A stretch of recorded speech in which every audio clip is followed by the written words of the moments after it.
Before we begin, the regular housekeeping matter, kindly place your devices on silent or on vibrate for the duration of the proceedings.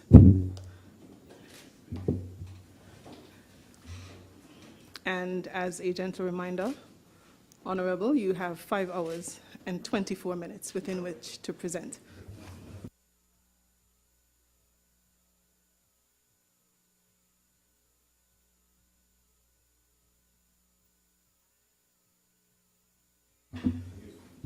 Good morning, Madam Speaker, and good morning to colleagues, those certainly on this side and those on the government side.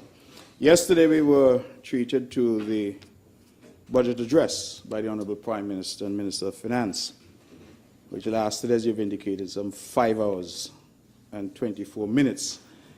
I think that I can assure the House that I will keep my comments within that time.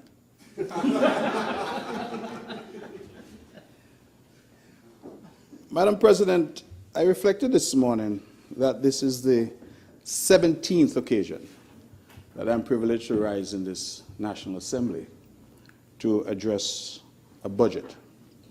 I would have spent the majority of that time on this side of the House, but would have also spent some time on the other side of the House. So I have seen the budgetary process from both sides, and I understand the complexity and sometimes difficulty of putting together on an annual basis the budget, which ought to lay out the plans and programs, the hopes and aspirations of the island and the country, as the case may be, for the next financial year. And yesterday we would have had, over the course of 5 hours, 24 minutes, an expression by the Minister of Finance as to what the plans, programs, and projections are for the Federation of St. Kitts and Nevis for the next fiscal year. I therefore rise today to lend my comments to the Appropriation 2024 Bill 2023 and the ongoing debate in that regard. Madam President, I start in an unusual place because I listened yesterday hoping to hear something said about a regional problem that is brewing and that I think can have serious implications for our own national agenda here in St. Kitts and Nevis. And I speak to the difficulties currently being experienced between Venezuela and Guyana. I say it's an unusual place to start because naturally budgets tend to deal primarily with what is happening on the local scene. But I think that this is important. Why is it important? It's important on a number of fronts. Venezuela, as we know it, has been a good friend to St. Kitts and Nevis. And Guyana, as we know it, is certainly a partner in CARICOM and also a firm friend of St. Kitts and Nevis. In fact, Madam President, there's a significant population, Madam Speaker, forgive me, there's a significant population of Guyanese nationals or people of Guyanese descent who live here. In fact, in my own constituency, there's an area called Cane Garden, which is primarily made up of persons of Guyanese descent. And it is no doubt that the people, our brothers and sisters from Guyana, have contributed significantly to the socio-economic development of the Federation. They are, in every way, our brothers and sisters. They are our Caribbean brothers and sisters, and we must be concerned about their safety and the safety of their country. Similarly, Venezuela has been very good to us. It was, I believe, on 29 June 2005, under President Hugo Chavez, that Petrocaribe was formed. Venezuela, at the most difficult time for CARICOM, offered 2 CARICOM nations oil on a concessionary financial arrangement. The arrangement was power now, pay later. Essentially, Venezuela provided us oil so that we can generate electricity for our people on terms that allowed us to pay later. And that helped CARICOM states during an era Madam Speaker, forgive me, of rising oil prices globally. Petrocarib itself then led to a loose diplomatic bloc referred to as ALBA, the Bolivarian Alliance for the Americas, ALBA, A-L-B-A. Chavez's successor, one President Nicolas Maduro, continued Venezuela's assistance to St. Kitts and Nevis. In fact, in 2015, some $16 million was provided by Venezuela to pay former sugar workers in St. Kitts. I agree, Madam Speaker, that there has been robust debate as to whether this was US 16 million or EC 16 million. But I will leave that debate for another time. In fact, on Wednesday, September 23rd, 2015, President Maduro himself came to St. Kitts in an inaugural visit to hand out checks. And I recall he handed out checks to Samuel Wilson and to Vivian Hope, two former sugar workers. At some point, Nicolas Maduro, as president of Venezuela, engaged in activities within Venezuela that were deemed to be undemocratic and to challenge the democratic norms for which the region had grown accustomed. The United States, Canada, much of the EU, formed themselves together in what was referred to as the Lima Group. And they put immense pressure, not only on Venezuela, but on us and CARICOM, to take sanctions and take punitive actions against the Bolivarian Republic of Venezuela. I was quite proud, Madam President, of the position that St. Kitts and Nevis, as a small nation, took during that time. Despite the pressure, we maintained a position that it was important to respect the territorial integrity and sovereignty of Venezuela. And we continued with our diplomatic efforts with Venezuela, despite the efforts of very powerful partners and friends of ours to alienate the government and people of Venezuela. In fact, those powerful friends of ours in the Lima Group had advocated at one point that one gentleman called Juan Guaido, who was the leader of the opposition, that he should be recognized internationally as the president of Venezuela. In fact, Madam Speaker, I recall that we had a very contentious time at the OS, Organization of American States, where powers there were insistent that Juan Guaido be seated and Juan Guaido's representatives be seated as the proper president of Venezuela. St. Kitts and Nevis did not agree with that position, nor did most of CARICOM. And so we never recognized Juan Guaido as president. It would be a marvelous thing if tomorrow powers around the world can declare that Mark Brantley is now the Prime Minister of St. Kitts and Nevis, because I am leader of the opposition. We felt that that was an improper imposition on the people of Venezuela, and that Venezuela should be allowed to resolve its internal issues. And that was a principled position that we took. We refused to join the Lima Group. We refused to recognize Juan Guaido as president, and we continued the diplomatic efforts. In fact, I recall traveling in the capacity that I then enjoyed as foreign minister to Uruguay. And along with various heads, in fact, our then Prime Minister was there, I believe the Prime Minister of Barbados was there, it was developed something called the Montevideo mechanism, which set out a framework for resolving issues within Venezuela.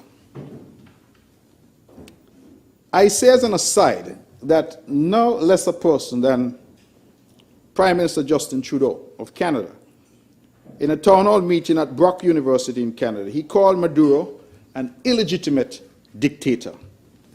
That, Madam Speaker, was in 2019.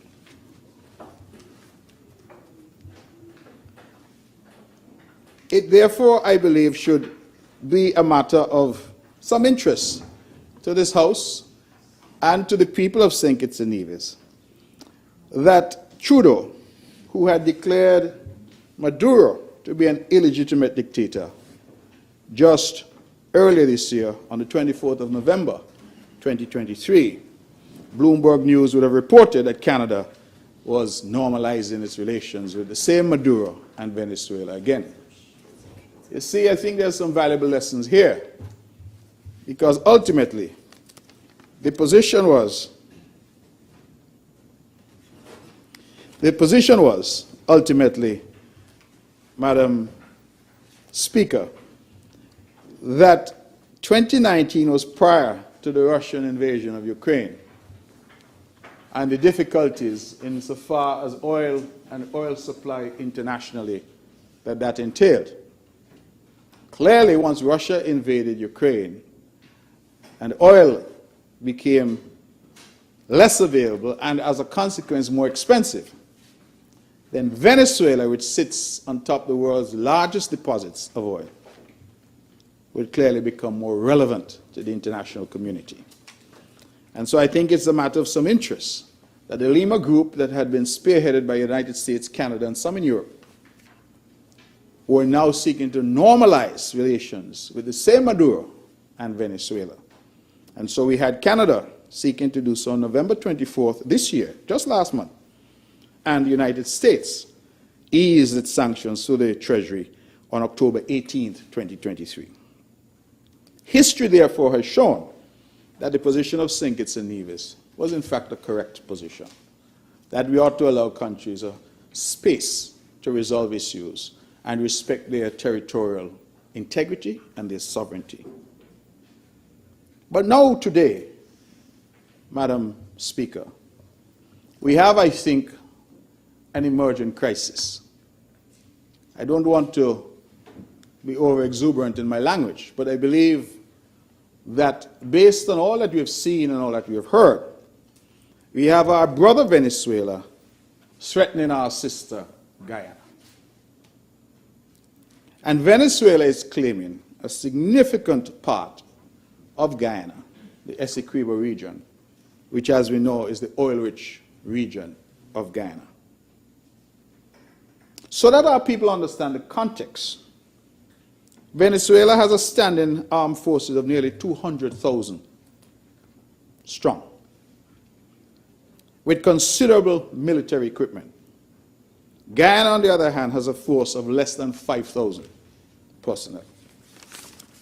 So if there's any conflagration, I believe it should be clear that we will have a David and Goliath type of situation, because Venezuela is one of the largest armed forces and best equipped armed forces in the entire region. It is quite clear that any invasion or use of force in Guyana is not an acceptable outcome for the region.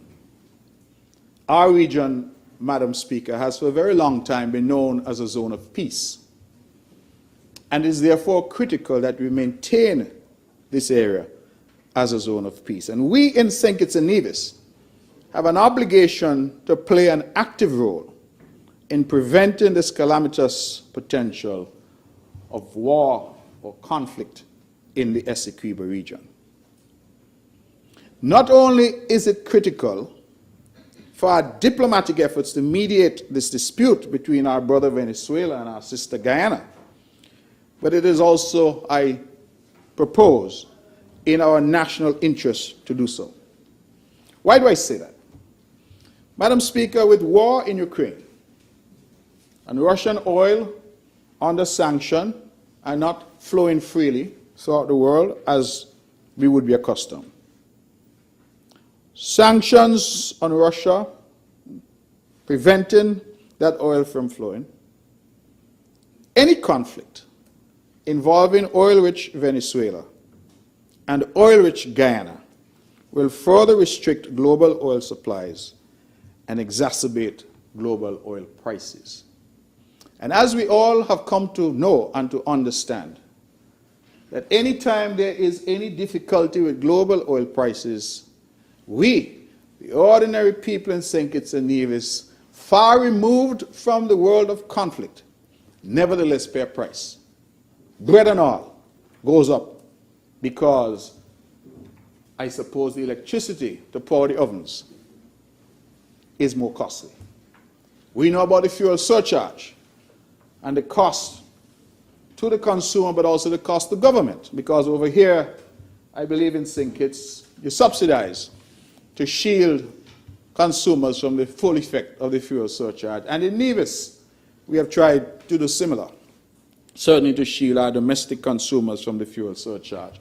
The result is that it causes tremendous strain and considerable damage to the financial health of the country. The impact of rising oil prices clearly has a knock-on effect on inflation and the cost of living. And small countries like ours will pay the price of yet further increases for fuel, transportation, electricity, and that pressure in terms of inflation. Put bluntly, if matters in Guyana and Venezuela are not resolved in a peaceful way, I suspect that life here in St. Kitts and Nevis will get even harder for us. And the worst thing, as you know, Madam Speaker, is when family is forced into a position to choose between family. So you have two brothers and they decide that they're going to fight. And you as a sister, Madam Speaker, you are put in a position, do you choose Tom or do you choose Johnny? Can you afford to stay out? And if you were to get involved, how do you get involved? Having listened to the budget of just over 5 hours, I thought, and perhaps it will come when the Minister with responsibility for foreign affairs speaks, but I thought at least a recognition of the looming threat would have been spoken to because of the potential impact at the regional level and at the national level if this were to occur. I therefore call on the government to become active in addressing this potential crisis and to ensure that peace continues to reign in our hemisphere and within our region. And when we look at the region and we consider Venezuela and Venezuela's impact, Venezuela, Madam Speaker, has been quite active in what I would refer to as checkbook diplomacy. I refer to the $16 million received here in St. Kitts and Nevis. I believe there were also some casitas, or petro casas, as they were called, some houses. I gather all of them end up in number 7, but that's a different story for a different time. But Venezuela also offered some houses that came to St. Kitts and Nevis. But it wasn't only St. Kitts and Nevis. In 2022, coming out of the pandemic, Venezuela wrote off some $190 million of Petro-Carib debt owed by St. Vincent and the Grenadines, and offered other Caribbean countries up to 50% off their debt. That single move in St. Vincent and the Grenadines resulted in a lowering of their debt to GDP ratio by between 5 and 9% in one fell swoop with that debt forgiveness from Venezuela. They also got 150 casitas, or petrocasas, as they're referred to, in St. Vincent and the Grenadines. We have seen as recently as 2 days ago efforts by PM Ralph Gonzalez of St. Vincent and the Grenadines to convene a summit at which we are told that President Ali of Guyana and President Maduro of Venezuela were to meet. And I'm sure we've all seen some letters that have been put into the public domain, going back and forth. But what I think is of interest for current discussions is that President Lula from Brazil was intended to be in St. Vincent as a major Latin American, South American power to seek to bring to those discussions some level of big country involvement. Let me use that language. And it has therefore been to some a matter of surprise, and to others in diplomatic circles seeking to ascertain the reasons. But we learned yesterday that President Lula has cancelled his trip to St. Vincent and the Grenadines and will not be attending, but has instead sent an emissary. I feel that we need to be cautious, we need to be watchful, and we need to be engaged on this issue. And it would be, for me, short-sighted if we were in St. Kitts and Nevis to say that this issue doesn't concern us.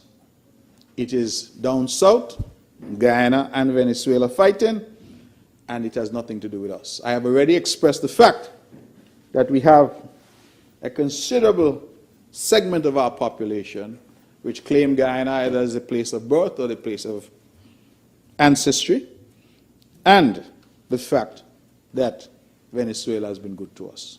So we're a family, and we have family members fighting.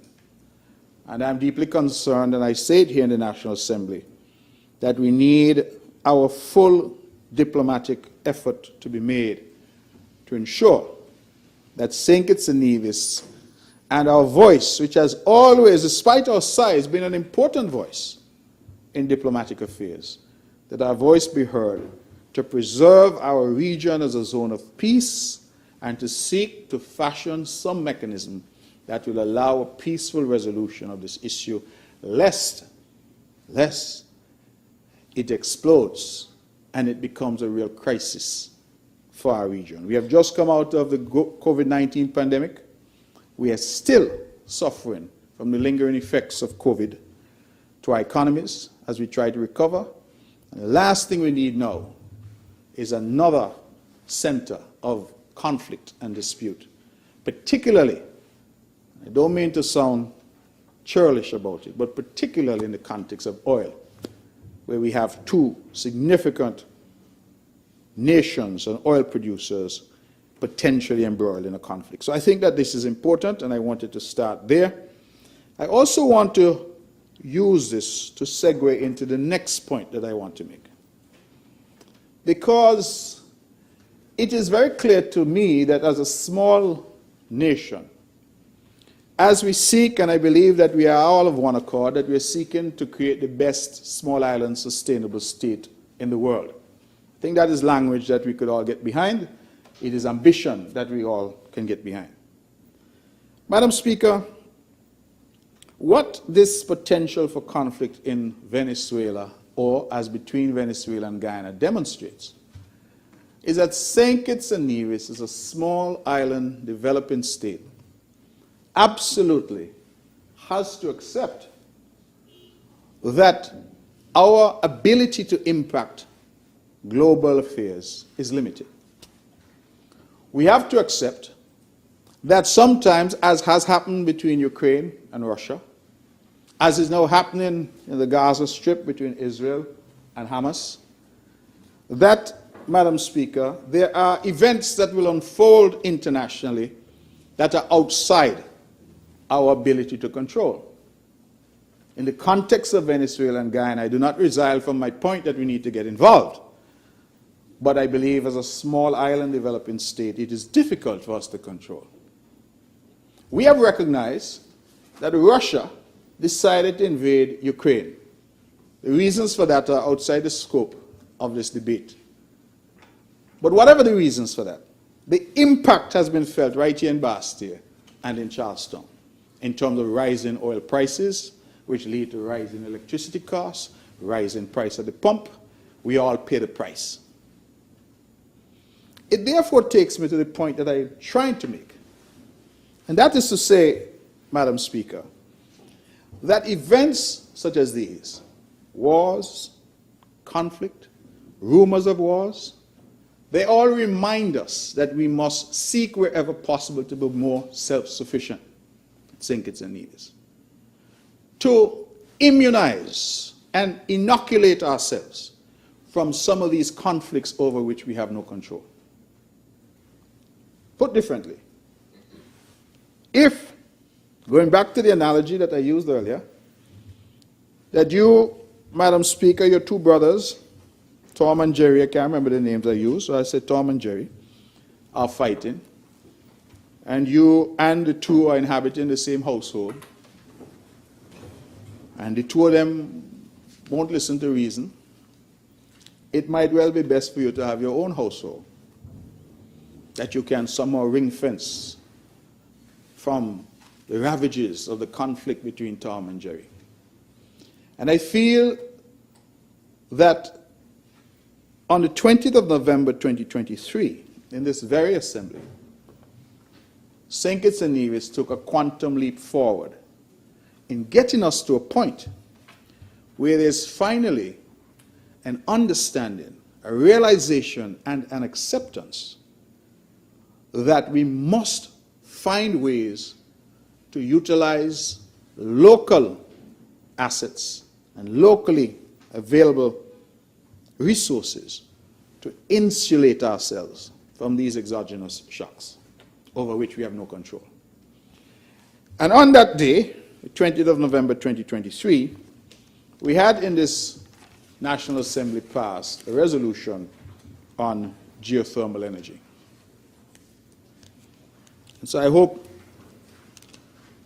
Madam Speaker, that those out there will be wondering what I'm talking about Venezuela and Guyana in the context of a national budget debate. Where I'm going, I hope they can see now what I'm trying to do, to tie in that conflict and the need for us in St. Kitts and Nevis to insulate ourselves as much as possible from the ravages of these conflicts that are occurring all across the world. One would have thought that after the ravages of World War I, the world would have learned a lesson, but we did not. And by 1939, we were back at it again. We had World War II, killed even more people. And one would have thought that by 1945, when World War II ended, we would have learnt. But clearly, man by his nature is warlike. And all around the world, there are wars and rumors of wars. What can we do? We're a peaceful nation. We are not troubling anybody. We have a small army, mostly based here in St. Kitts. In Nevis, we have the Salvation Army. So we are peaceful people. We're not threatening anybody with war. We don't want to see war. The good Minister of Tourism is here. She understands that conflict is anathema to tourism. Anytime there's confusion, people stay away. So, Madam Speaker, St. Kitts and Nevis has a duty to seek to do what it can to assist our friends, our brothers, our neighbors in diverting conflict, averting conflict, preventing conflict, resolving conflict. But we also have a duty to our people in exploring and capitalizing upon resources that will help to insulate us from the implications and impacts of such conflicts. And in November, we took a quantum leap forward. Because for the very first time, a resolution brought by the national government here in Bastia in the National Assembly made it clear to the world that renewable energy, and more specifically geothermal energy, was now a national pursuit. And that under the ground in Nevis, we have a resource that, if harnessed, can insulate this country from those exogenous shocks over which we have no control. It is a matter of much regret that for years this has not materialized. And I know that it would be good politics for some to say in the last 7 years. And I was in a government where it did not materialize. But the truth be told, that even prior to that, going back some 20 years in total, because we first learned, as far as I know, that we had geothermal energy available back in 2004. And so from 2004 until November of 2023, there had never been a national recognition that this resource was available for the benefit of all of the people of St. Kitts and Nevis, and was available to inoculate us from some of these shocks externally over which we had no control. It was an instructive debate, you know, Madam Speaker. Don't think you were here. But it was an instructive debate on that resolution. Because I said, and I hoped I caused neither controversy nor ill will by saying it, but I said at the time that if geothermal was in St. Paul's, St. Kitts, or in Keon, St. Kitts, it would have been developed a long time ago. Problem with geothermal is that it is in Nevis. And I'm saying so because it's true. All of us know it. In fact, I was in a government, and rather than putting the resources behind the development of geothermal in Nevis for the benefit of the country,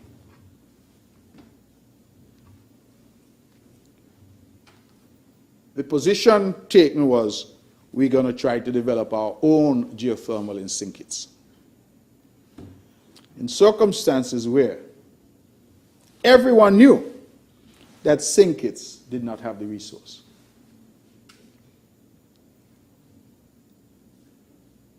It therefore means, in a very real way, Madam Speaker, that this islandism, this St. Kitts versus Nevis, Nevis versus St. Kitts, this absence of a national perspective in our country has delayed for 20 years, 2 decades, our ability to have a resource that will say equally to the man in Keon as the man in Camps Nevis. You have a camps over here as well. So it will say equally to the man in Camps St. Kitts as the man in Camps Nevis, that listen, regardless of Russia's invasion of Ukraine, regardless of difficulties around the world, regardless of what OPEC may do in terms of oil prices, St. Kitts and Nevis is secured. If, Madam President, we could achieve, Madam Speaker, forgive me, I've been in 2 places for a long time. If, Madam Speaker, we could assure our people energy independence, it means that we solve a lot of other problems. I don't mean to be repetitious, but if we can offer our people clean, cheap energy from geothermal, then we don't have to drill and worry about drilling more wells in Keon or in Nevis for water. We can leave our aquifers alone. You know why? Because St. Kitts and Nevis, as all islands everywhere, surrounded by water. We're surrounded by ocean. And we can use cheap, clean energy to implement desalination on a massive scale throughout St. Kitts and Nevis. It has been done elsewhere. Saudi Arabia, United Arab Emirates, all of those countries have significant desalination because they don't get a lot of rain. But we have the potential here, surrounded by ocean as we are. And what has prevented us is the high cost of electricity. So, the point I'm making is that energy independence leads us to water independence and water security. Energy security, water security. I said it here, and the good member for number 4 is Minister of Agriculture federally. The good member for number 10, Minister of Agriculture locally in Nevis. They understand that one of the main ingredients for agriculture is water. So imagine if all our farmers now had access to cheap water. We now lead into another form of security, food security. So energy security. We don't got to worry anymore about what's happening around the world over which we have little control. We can achieve that, water security, because we can move to desalination in a significant way. We can achieve that, more water to our farmers, food security, in a far more significant way than we are now able to do it. And then the new jobs that we anticipate will be created by a new economy based around energy. You know, yesterday I listened and I heard the good news, and incidentally, let me not continue further without congratulating the good member from number 2, is it? For being named the Tourism Minister of the Year? Caribbean Tourism Minister of the Year. Congratulations. But as I listened, Madam Speaker, I reflected that it was only 2 years ago, when the world was in the throes of the COVID-19 pandemic, that the tourists stopped coming. Our hotels were closed, our restaurants were closed, our borders were closed, and the thousands of our fellow nationals who earned a living from taxi driving, from waiting at the hotels, housekeeping, management, whatever, they were without a payday. In fact, even the fisher folk suffered. Those fellows who go out and dive for lobsters and things like that, they had no market. Everybody suffered. And I believe it was a timely warning to us that tourism has to continue to be a part of our economic mix, but we ought to work with some alacrity to ensure that it does not continue to be the only part of that economic mix. It is far too fickle. And so, while we welcome the efforts of the member for number 2 and others, and I have an excellent team in Nevis, I give them a good shout out as well, they do an excellent work, those at the ministry and those at the Nevis Tourism Authority, while we commend them and we encourage them because their efforts are important, we also, I think, as a nation, have to start to look at what other options there are. Not to replace tourism, but to perhaps say that we have other strings to our bow and that tourism is not the only thing that we have happening. And I believe that renewable energy, and more specifically geothermal energy, provides us with that diversification where we can create a new economy through this new industry, which is renewable energy. And look at how we tick in the boxes. I talk about energy security. We're no longer worried about what's happening in the outer world. I talk about water security. I talked about food security. I'm now talking about jobs and economic prosperity as a result of us being able to harness this resource. But we also tick the important box to say to the world that St. Kitts and Nevis is doing its part in the fight, the all-important fight against climate change. And imagine our Prime Minister being able to stand in the hallways of power at the United Nations, at the Organization of American States, and at COP, and announce to the world that St. Kitts and Nevis is now the greenest place on planet Earth. That we have achieved a status that no other country, anywhere, large or small, has been able to achieve. Imagine that. These are the possibilities that have been delayed for 20 years, Madam Speaker, because the steam that we need happens to be under the ground in Nevis. So finally, we have a leader in the Honorable Prime Minister sitting here in Bastille who looked across and didn't see Nevis as some foreign stepsister, but looked across and said, listen, this is an integral part of the country of St. Kitts and Nevis, and if there's a resource there that can be harnessed for the benefit of the people there, but not just there, for the people here as well. Because unlike Trinidad and Tobago, unlike Antigua and Barbuda, St. Kitts and Nevis is only 2 miles apart. You take a water taxi, 5 minutes, and you're there. The good senator opposite does it all the time. Water taxi and she's there. So, the reality is, Madam Speaker, that all the studies have been done. Undersea cable, boom, we power the whole Southeast Peninsula. Little more money, we go from Charlestown to Bastille, that's a longer run. But the reality is that we can power this entire country from geothermal. Well, why did it take so long for us to realize that this is possible? We hear every year, in fact, it has been a matter of great contention about the hundreds and millions and billions of dollars that pour into the country from citizenship by investment. Why could we not, Madam Speaker, have said, let us allocate a 2% of that to ensure energy security for our people?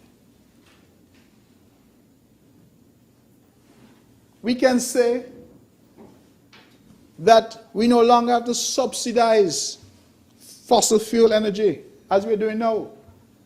Because in a very real way, and I made the point in this house before, we are funding our own demise. Every time we have to pay for diesel, and we pay those barges that bring in all this diesel for us, we are funding our own demise because we are contributing to climate change, which in turn leads to drought. It leads to all this sargassum we're seeing. It leads, Madam Speaker, to stronger storms. And so in a very real way, we're being asked to pay money we can ill afford to destroy ourselves. So the wisdom in moving in another direction should have been apparent a long time ago.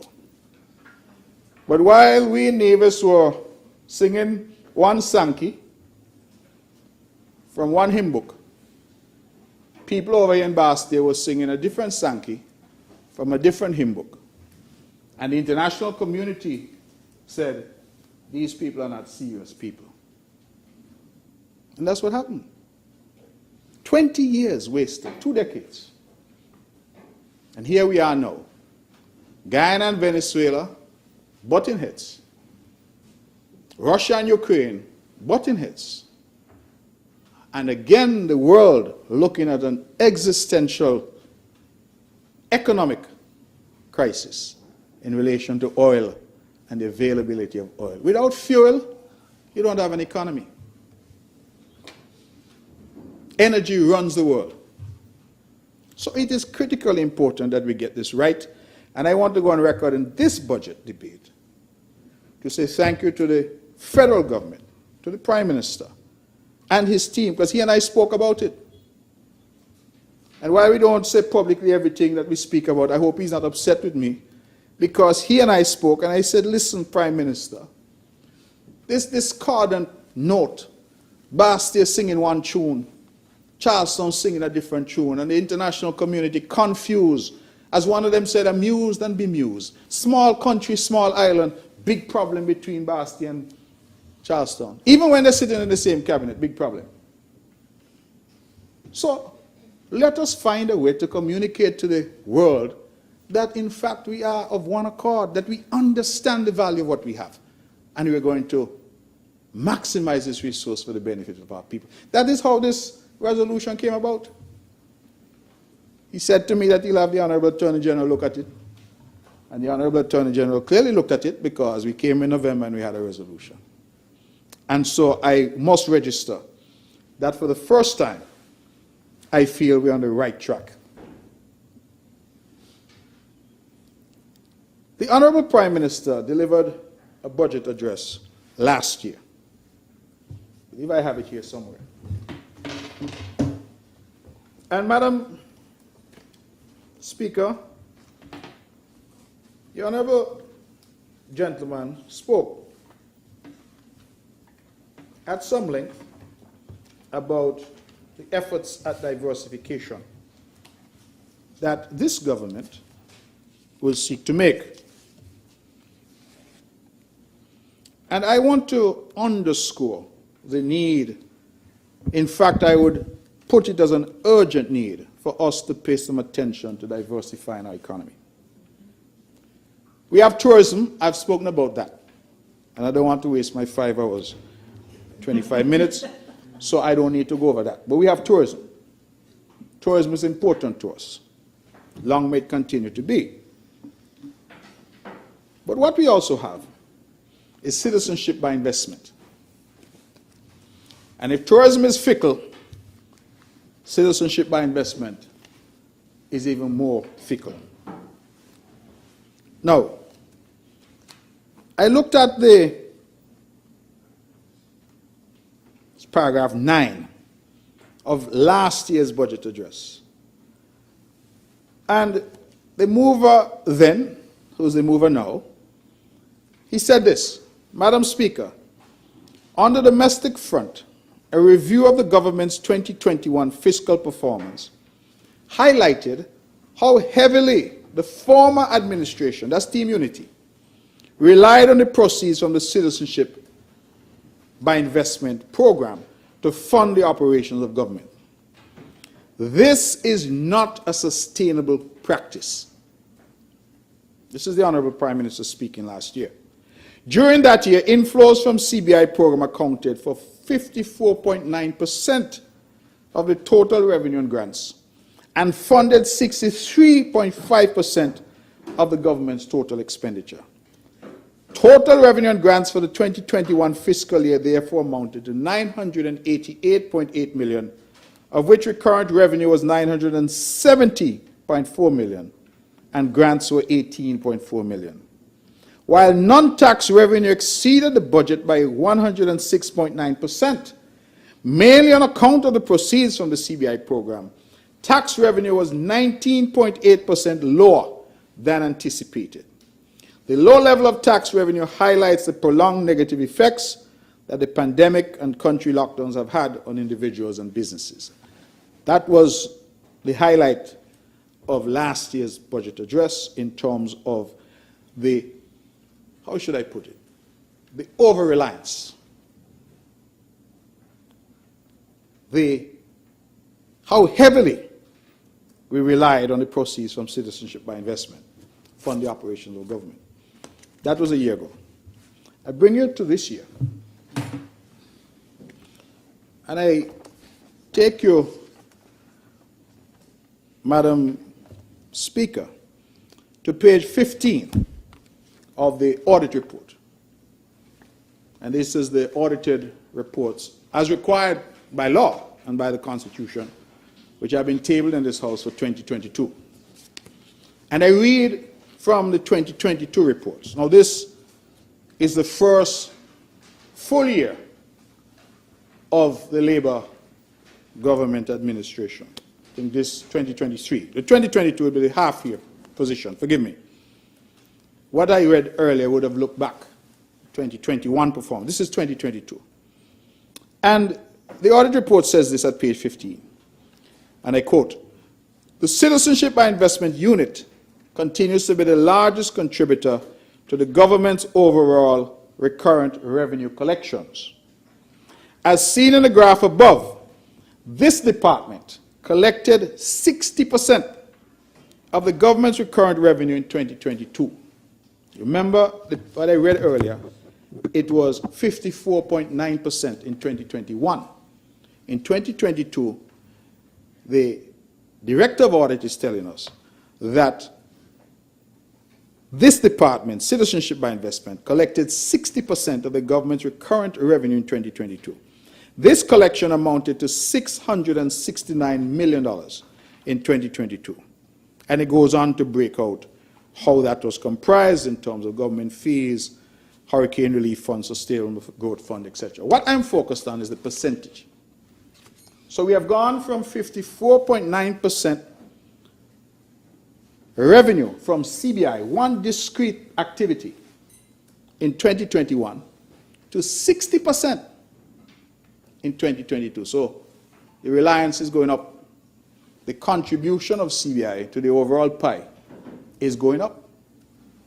And so if, to use the language of the mover, last year A review of the government's 2021 fiscal performance highlighted how heavily the former administration relied on the proceeds.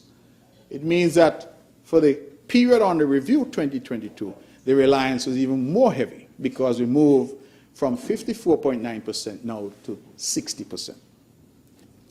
I believe that that statistic should concern all of us. When times are good, everybody says, man, what are you worrying about? Money flowing. But we know, Madam Speaker, that there are some headwinds in relation to citizenship by investment. I have publicly said that I understand the significance of this particular area to the economic well-being of St. Kitts and Nevis. And that's why I've said I'm not going to join anybody to mash up CBI. Because if you mash it up, what will you replace it with? While I'm advocating for economic diversification, we understand that will take time. Even if we were now to move with alacrity on geothermal and renewable energy development, we understand that it will take some time.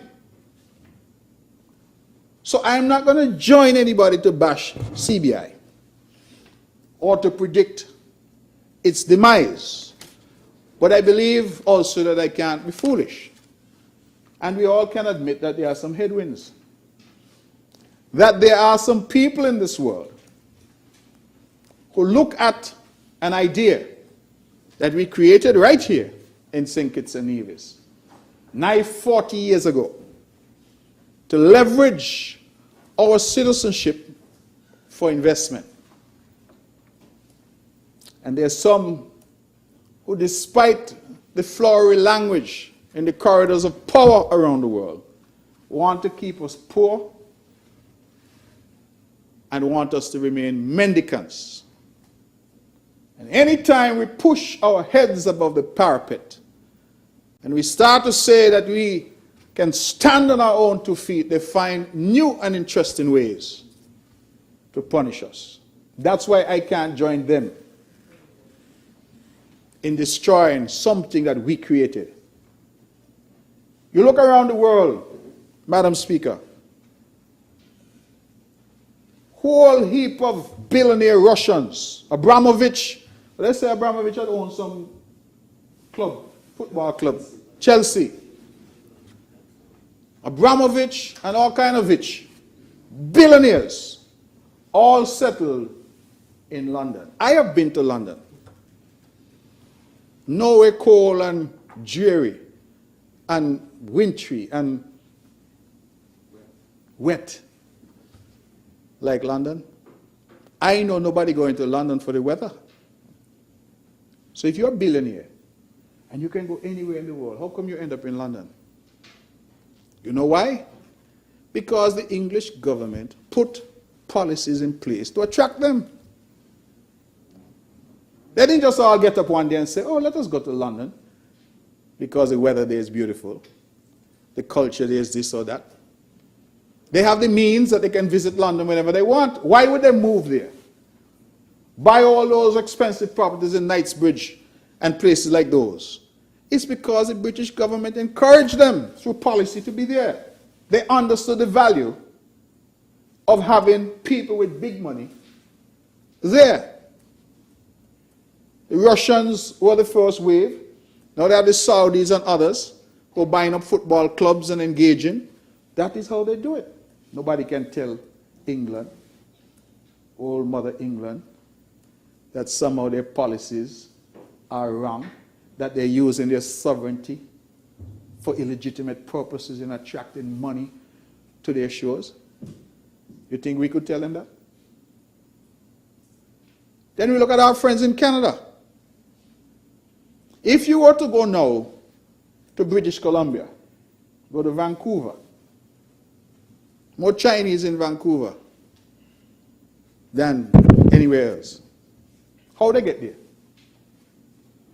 They got there because when Canada realized that Hong Kong, a very wealthy enclave, was moving from British rule and going back to Chinese rule. Canada said, well, how can we attract some of these wealthy Hong Kong Chinese? And they put mechanisms and policies in place to attract them. That is how all these millionaire Chinese from Hong Kong ended up in Vancouver. We look at Malta in the European Union. We look at Cyprus. We look at Portugal. And we see that all of these countries, even the great United States of America, many of us may not know the US has something called an EB-5 visa program. And that program, as I understand it, Madam Speaker, allows you, if you're going to invest a certain amount, sounds familiar? You can go to America and you get residency and then fast track to your citizenship. You get what we call it, a green card.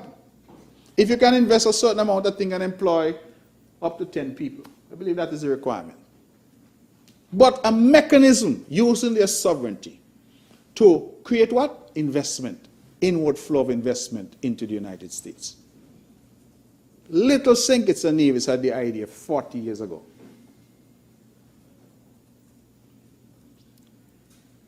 And it seems to me that that idea now has been copied by Dominica. It has been copied by Antigua and Barbuda. It has been copied by St. Lucia. It has been copied by Grenada. And all of them have in different ways been doing quite well. So some numbers from Grenada, everybody's doing well. It tells us that there's space for everybody. There's a lot of investment in the world. But there's some who seem to be of a view that we're doing too well. So all of a sudden now, this chapter has started that there's something wrong with people accessing citizenship. That St. Kitts and Nevis is somehow engaged in some illegitimate activity that somehow threatens the world. Cyprus, for example, had a massive scandal about what they were doing. And under pressure, Cyprus shut down its program. But guess what? Cyprus had already made billions from its program. Malta's program is still existing. I'm told the EU said they were suing Malta over the program.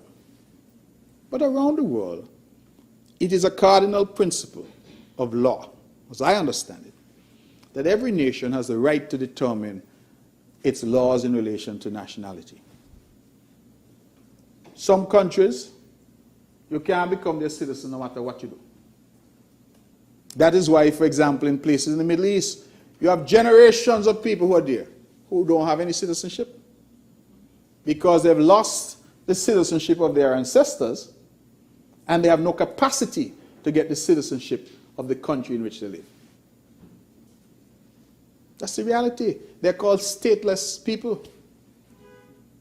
Each country has that right. It's a sovereign right given to them.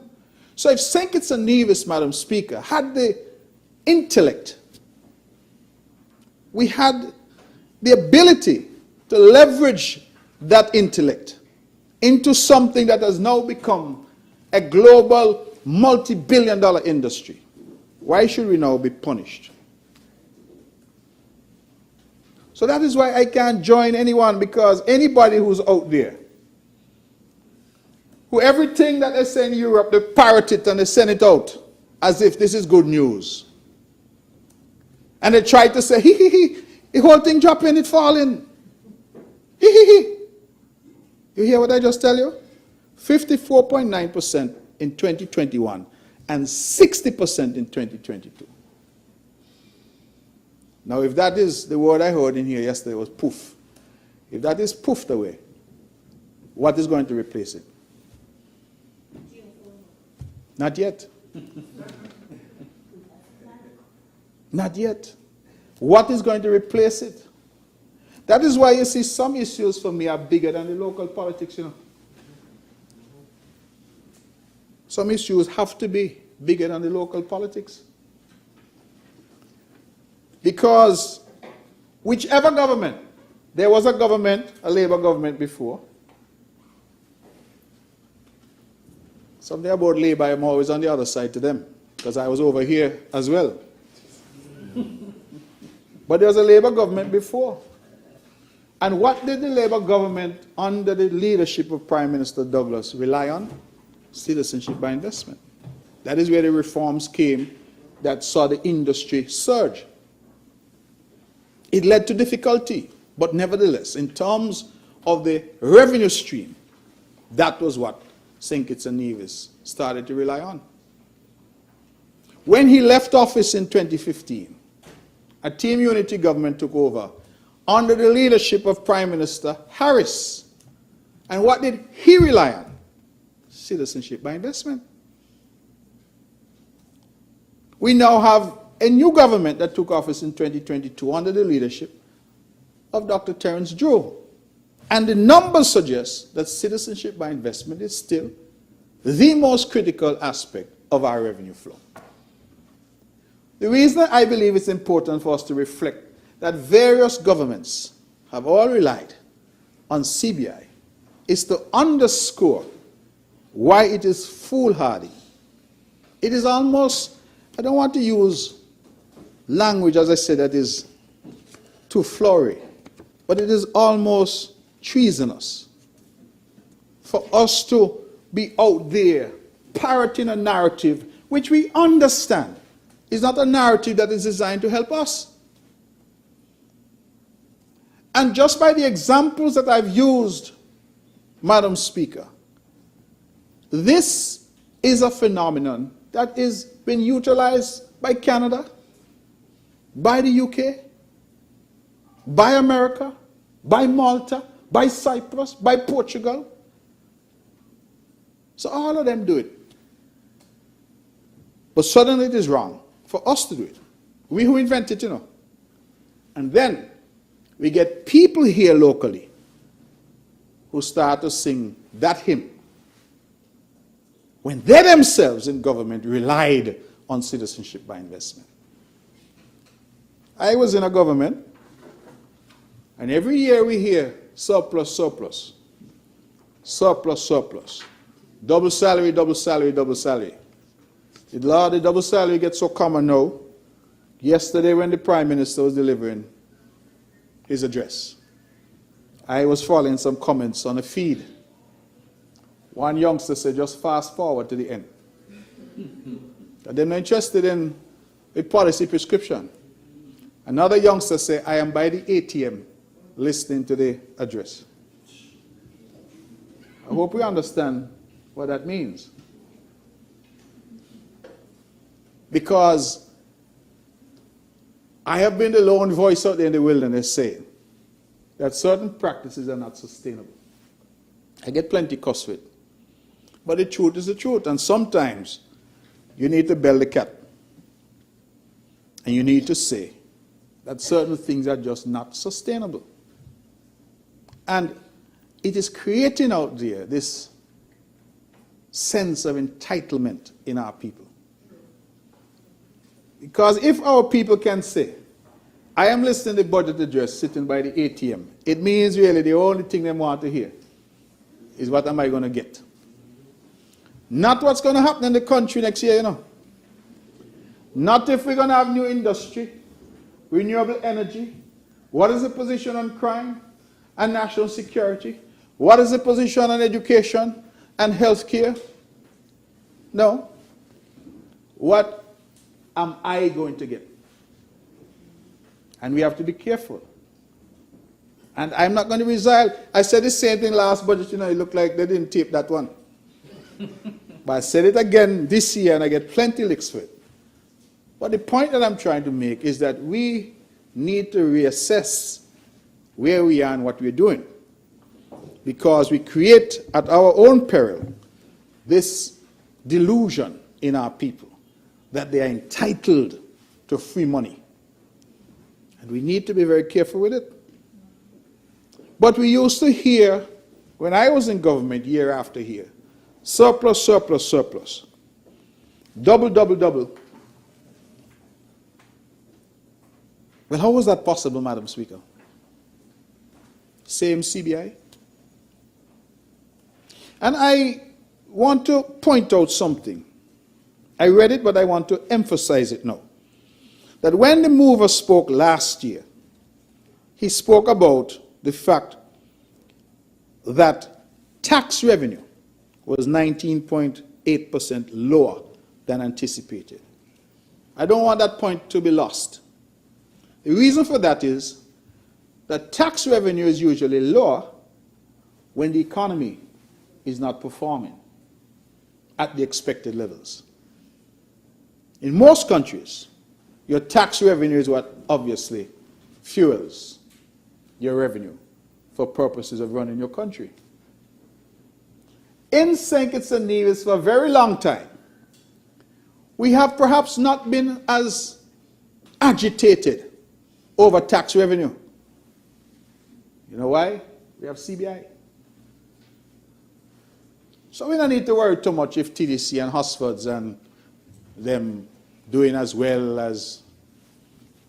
We don't need to worry about the small business community as much and what they're doing.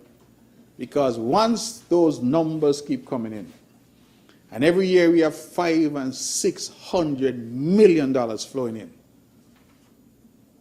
we are preoccupied with that and not with the domestic economy. That is why I feel we need to reorient our thinking. The good senator opposite mentioned geothermal. I dealt with that prior. But I think that is the thinking that we need. And the reason I went back to last year was because in last year's budget, the Honorable Mover made some very important statements in terms of where he anticipated the country would be going in this last fiscal year. And so, he mentioned, for example, agriculture, feeding ourselves.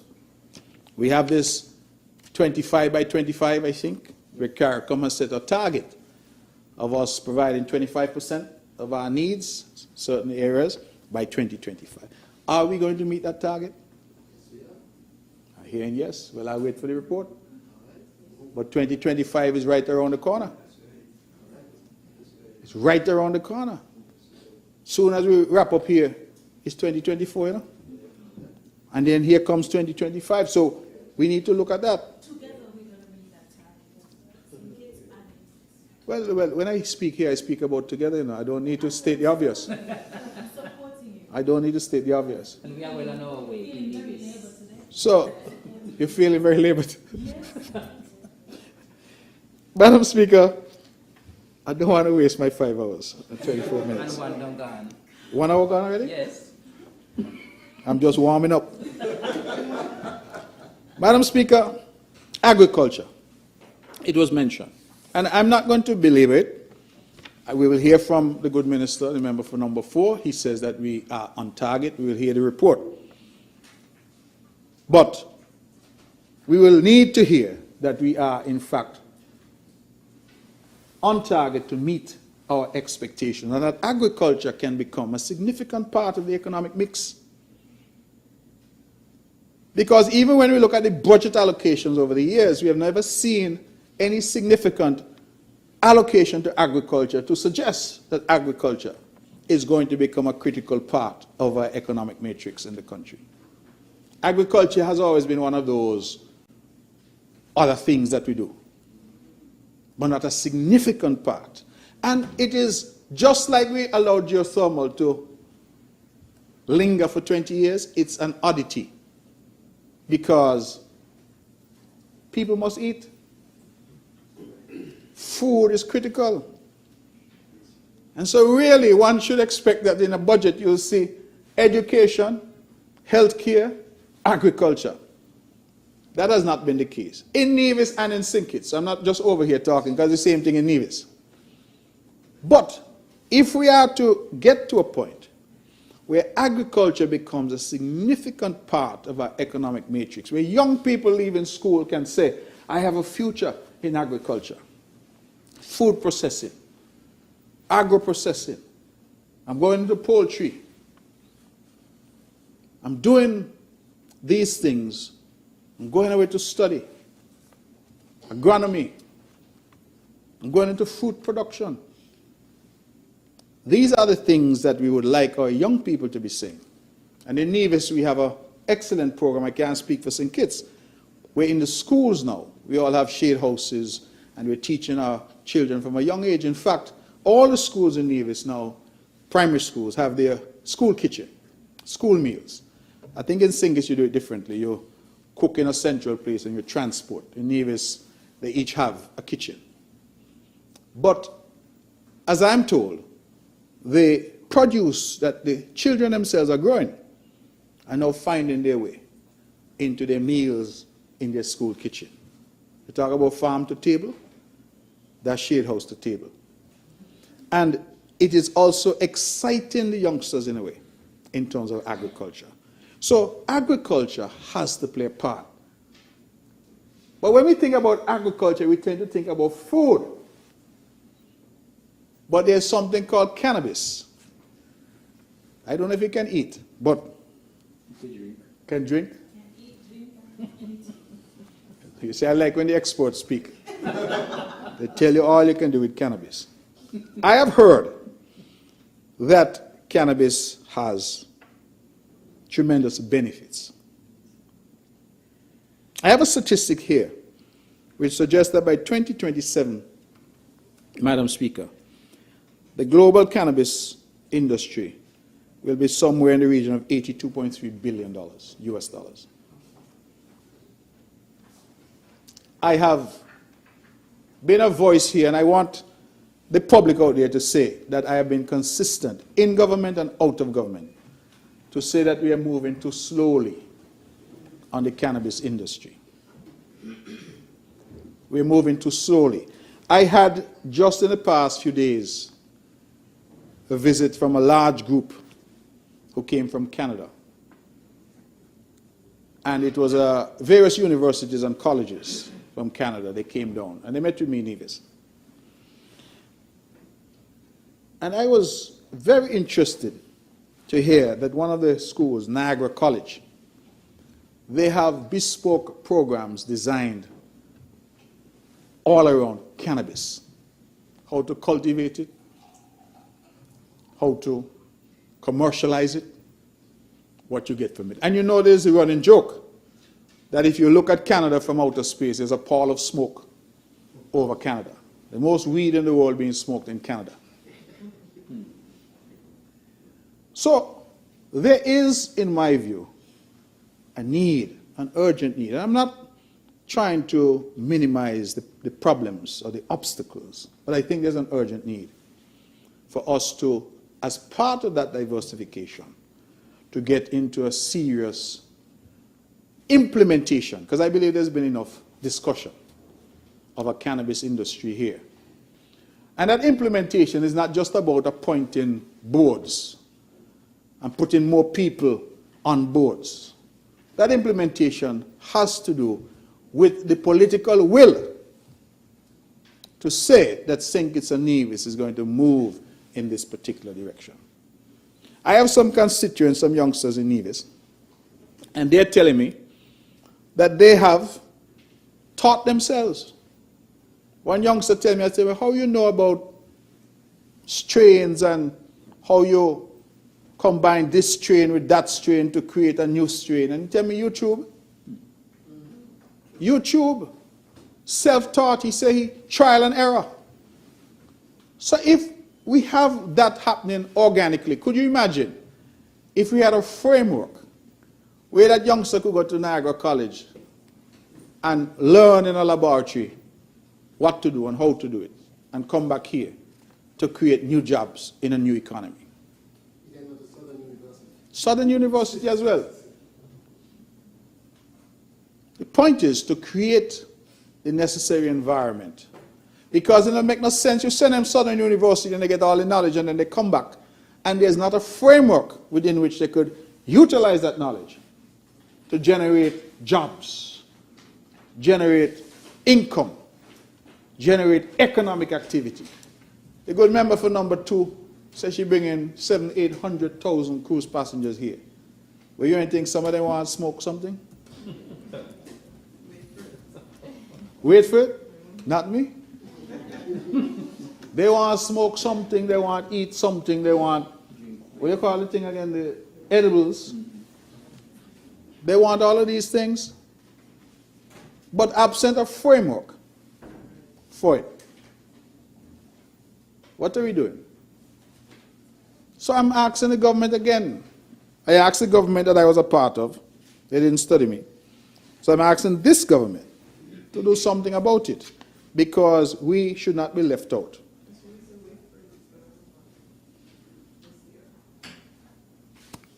We must not, of course, forget the potential for abuse, the potential for difficulty, particularly among the young, and the real potential for banking issues when the man show up at the bank, a national bank, and say he's a ganja farmer, whether National Bank will open an account for him.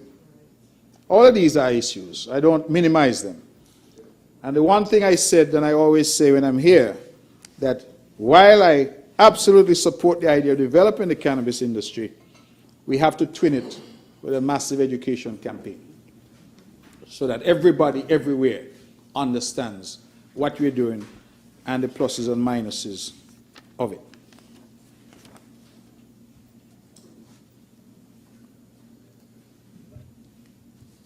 Madam Speaker, I go back to the 60% contribution that the Citizenship by Investment Program made to our revenue last year. And why I go back there is because I've been trying to weave a particular picture for the House and for the public of the urgent need for diversification to our economy. But I mentioned that we had some headwinds. And I don't think I quite finished the point, because I segued into saying that there were some locally who were wittingly or unwittingly becoming the agents of those bent on destroying our country. And I can't join them with that. But I can nevertheless say that there are significant headwinds, particularly coming from the European Union.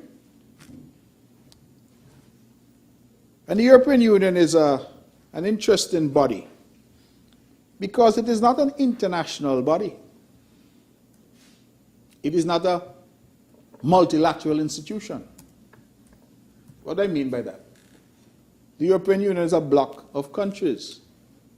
The United Nations is a multilateral institution. The UN, the EU, European countries largely have brought themselves together and agreed that they'll conduct their internal affairs in a particular way, just like CARICOM. But what the EU has done is to say not only will we conduct our affairs in a certain way, but we will also set rules for others who are not members of the EU. You see, when you're at the UN, and the UN passes a resolution, countries large and small have an opportunity to engage because they're members. St. Kitts and Nevis can never be a member of the European Union. So the EU is a members-only club. But yet, they continue to say that they have a right to set rules for others. And they exercise that extraterritorial jurisdiction, if you will, in interesting ways. Because what they will tell you is that I'm not setting any rule for you, you know. I'm telling you, if you want to do business with me, then that is what you have to do. So it's up to you. And so we must accept that the European Union in particular, we've seen them do it in terms of tax, OECD, EU, they publish some lists, what they call them blacklists. I don't know why they say that. They don't call them white lists, they call them blacklists. And they put us on them. And then when we try to do banking, people around the world say, no, we're not doing banking with you all because you all are a blacklisted country. Your financial system has been blacklisted by the EU. Mind you, while they're blacklisting us, all kind of skullduggery happening in banks within the EU.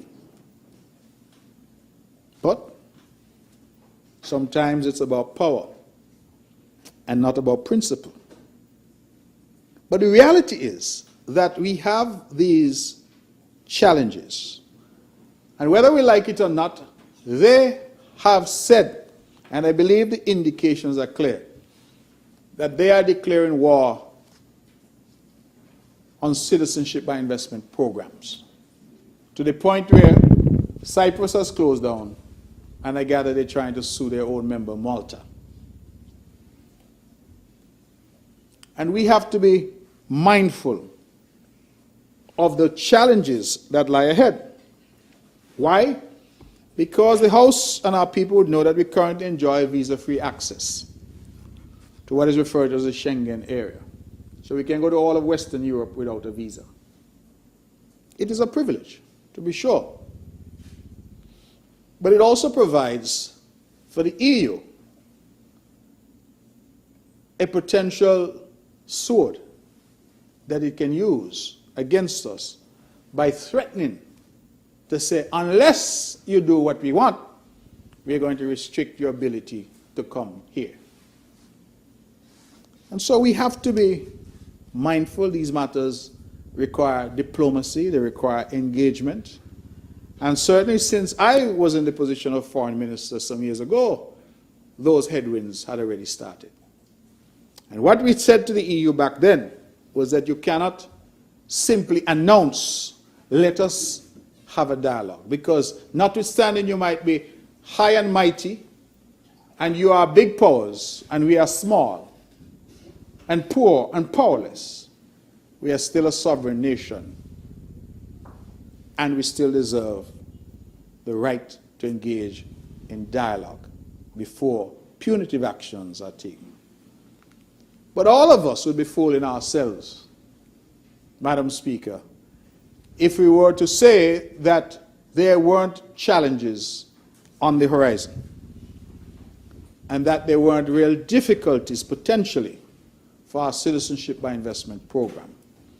And so while I think we have a sworn duty to defend it, and I can be counted in that number, I'm going to defend it, I also think we must understand that there are challenges that are coming from people who are powerful and who have their own agenda and own interests to destroy that program. And if we know that that is coming, what they say, when your neighbor's house is on fire, you're with your own. So we must prepare ourselves. And the only way we can prepare ourselves, to the point that the good senator is making opposite, we must, with alacrity, seek to diversify our economy. You see that 60%? I want to see that come down. Let that come to 30 and 25, and even 10. In fact, if it could be 10% producing 669 million, even better. Because it means the rest of the economy is clicking and producing at a significant level for the benefit of our people. But having an economy which is tied so closely to one industry is not sustainable. And I can only say from this that I am going to defend it, but I also understand that there are some who have the desire to destroy it, and we therefore have to be mindful, Madam Speaker, of that possibility. So, I think I've made the point about tourism. I've made the point about citizenship by investment. Those are the two critical pillars of our current economic mix. And I have said that we need to do more in terms of agriculture, particularly if we're going to meet our 25 by 25 agenda, and we must do more to expedite our entry into the cannabis market. Madam Speaker, last year, sometimes, you know, when you speak the first time, people don't maybe pay attention, so you say it again. So last year I said that I think in relation to citizenship by investment, that all of us have for a very long time been chasing numbers, volume. So every year we say, well, how many St. Lucia do? How many Antigua do? And we start to chase volume. St. Kitts and Nevis now, and I'm estimating, must have upwards of 40,000 economic citizens based on over the years. It's an estimate on my part. I could be wrong, but I'm using that for illustrative purposes. We understand that the people, the caliber of people ordinarily attracted to these programs are wealthy people. In fact, I've made the point publicly before that I met in Dubai a gentleman who said that he and his family were from Yemen. And he said that they were a very wealthy family in Yemen. And 40 plus of them, I can't remember the exact number, but over 40 of his family members had St. Kitts Nevis citizenship. But none of them had ever visited St. Kitts Nevis. So I said, well, why you? They had it because they said they live in an area of some volatility, and for them it was a safety valve in a way. When I was foreign minister, Afghanistan fell into the hands of the Taliban. And the US and others left. And you might be surprised, Madam Speaker, to learn that we had calls from St. Kitts Nevis citizens in Afghanistan who wanted a way to get out. And I was quite pleased that we were able, through connections in Qatar, to provide some relief to some of them. I say that to say that citizenship now is part of planning for many people. Just as people were planning their tax planning, asset protection, people are now concerned about safety and security and having a safe harbor if push comes to shove that they can rely on. Doesn't necessarily mean they want to move here, but it means they want to have the option available to them. And last year I called for it, I'm going to call for it again, that rather than us trying to compete with our neighbors about who get the most numbers of applicants, we need now to say that we've gone past that. And whilst we have the platinum program with the highest levels of security and integrity that we are offering to the world as a matter of sovereign right as a sovereign nation, we are also saying that rather than going out there to every little trade show, trying to say, oh, send your business to me, and have agents telling you what they're going to pay you, and underselling the program, because let us call a spade a spade, a lot of things have happened that ought not to be happening. Why not say instead that we are at now a critical mass? I've used the number of 40,000 for illustrative purposes only, because I don't know what the number is. That we have 40,000 wealthy Kittitians and Nevisians out there. And it is time for us to make them feel at home in St. Kitts and Nevis. It is time for us to reach out to them.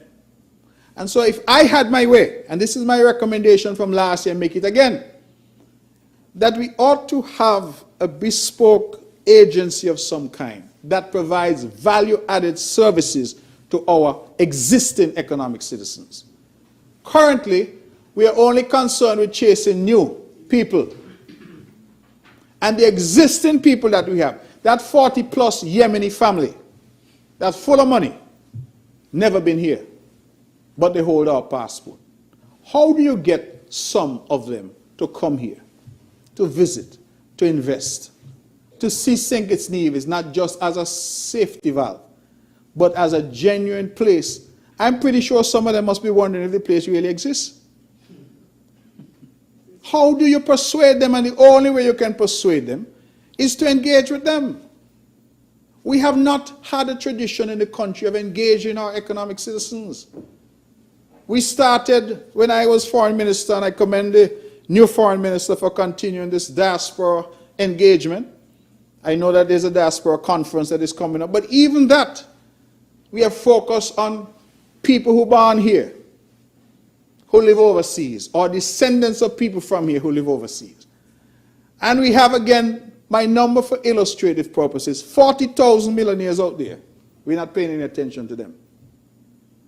That to me is the next iteration of citizenship by investment.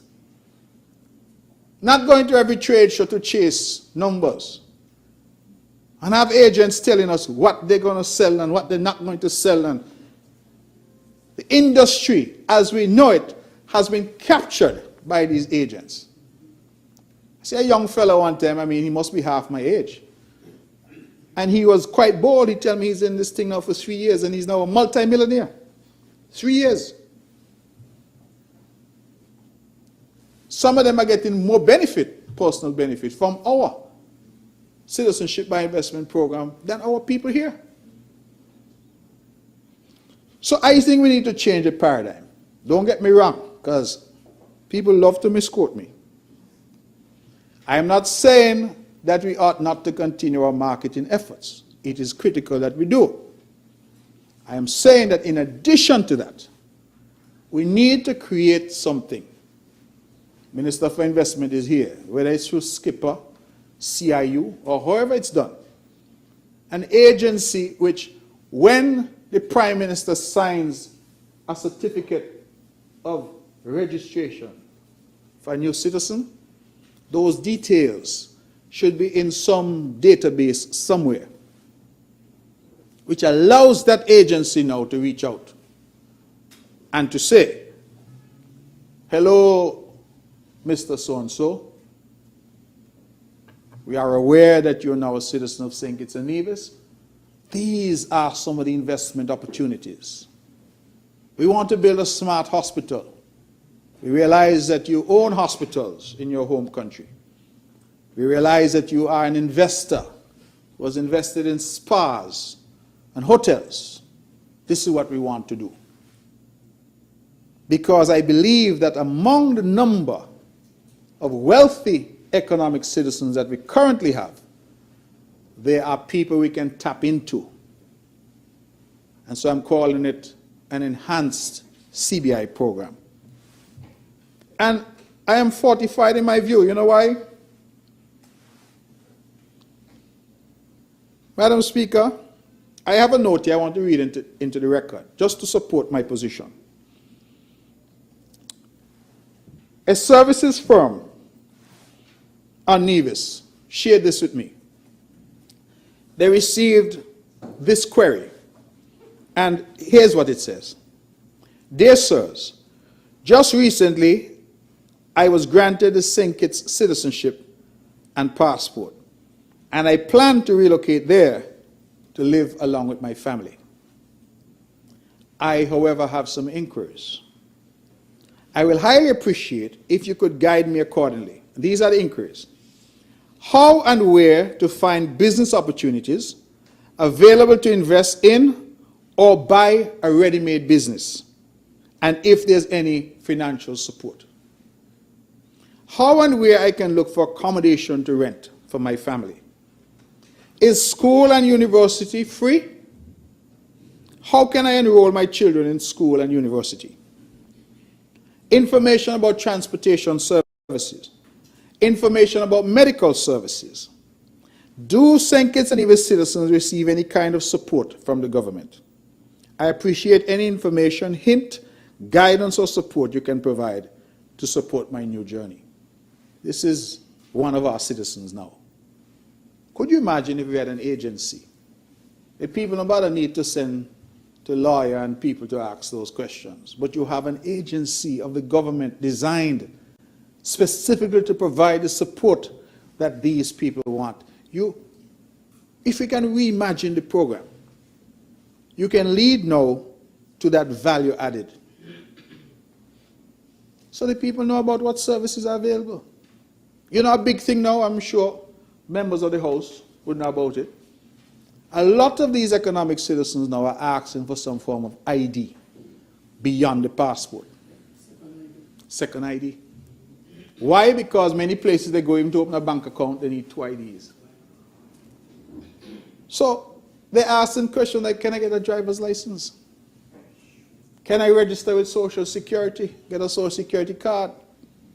Can I get a voter registration card, some national ID of some kind other than the passport? All of that is money that we are not collecting that we could be collecting. Could you imagine if we had a facility that offered them these services at a cost? They're millionaires, the cost is not important to them. They want the service. So, I believe that while I'm advocating that we have to diversify away from our dependence on CBI, we also need to create value added within the CBI space. St. Kitts and Nevis have always been leaders. I think we can lead as well. The current model, in my view, is spent. The shelf life on the current model isn't very long. We need to act now to create the next iteration of it. I had the idea shared with me. It's not my idea, it wasn't original, but I think it's a good idea. We have, for example, here some offshore universities. Ross, Windsor, I think, in Nevis, we have Medical University of the Americas, etc. What if you were now to say to people, to encourage them to come here to study, that some portion of their tuition will go towards their ability to acquire citizenship over the term? So let us say the minimum investment is $200,000. I'm just drawing a reference. What if you say to them, well, 20% of your tuition can go towards that? You can, perhaps by that mechanism, bundle things together. You now support enrollment, because I had occasion to look at the enrollment at the various institutions offering offshore education, as we refer to it. And all of them are down since COVID. All of them are down. And let's face it, they provide a critical part. Don't want to keep picking on the Minister of Tourism, but while the cruise ship passenger is good, and the person who comes to stay for a week and the hotel is good, these people are here for months at a time.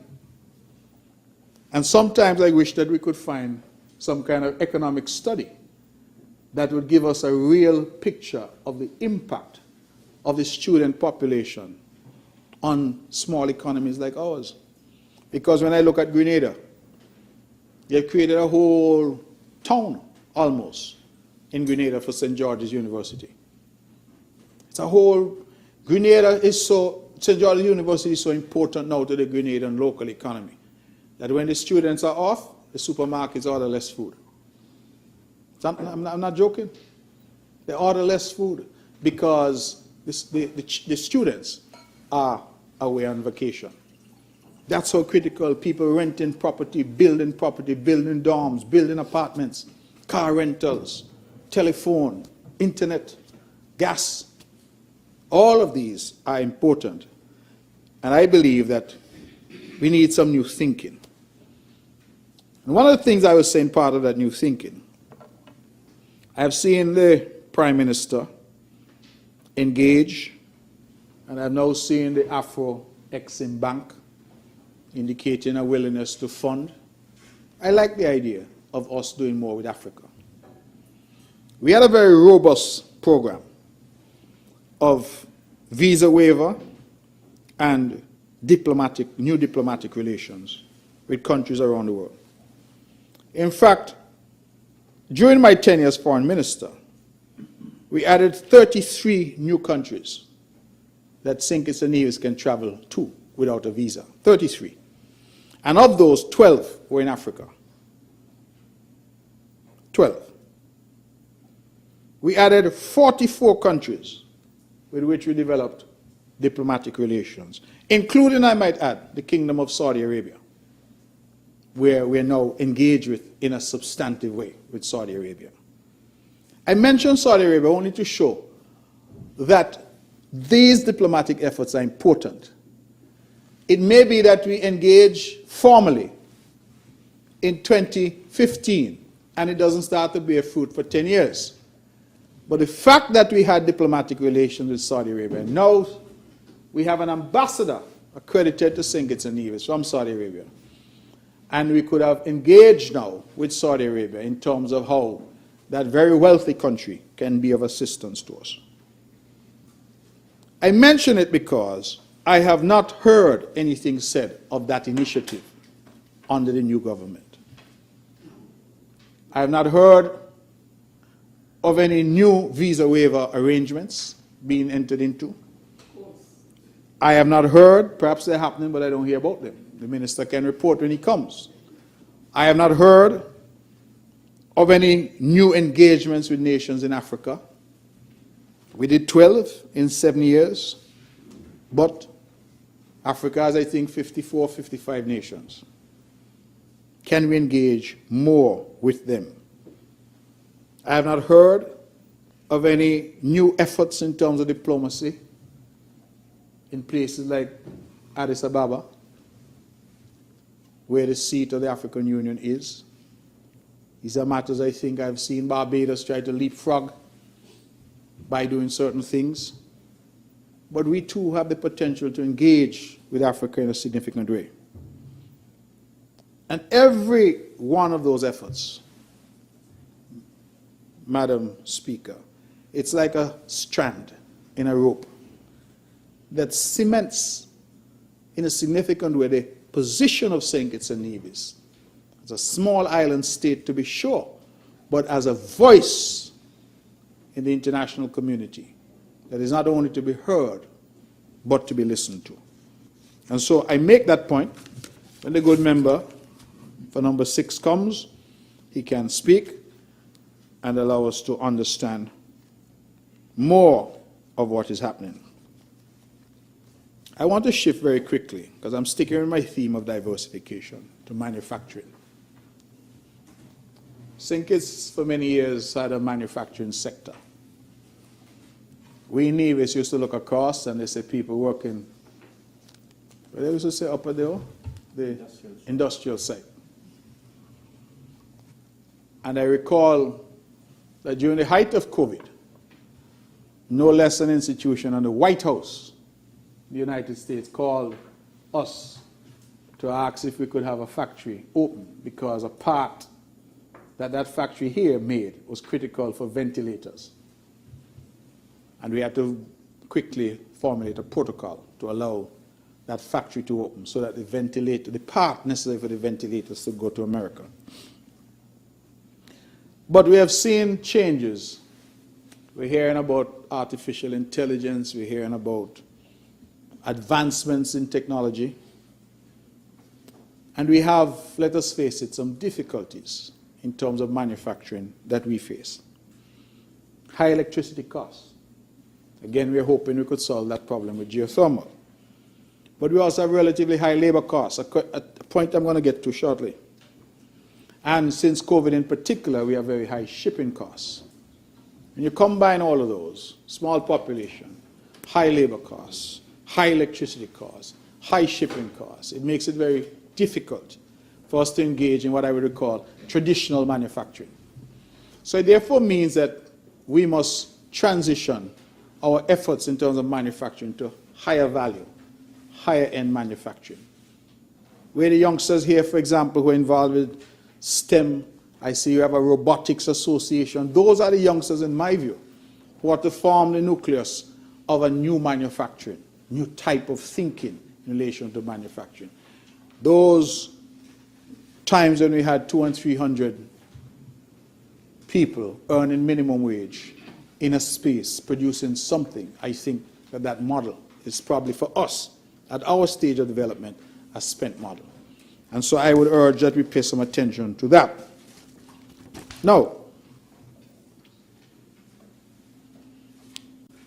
I want, before I move on, to just touch on this issue of the cost of labor.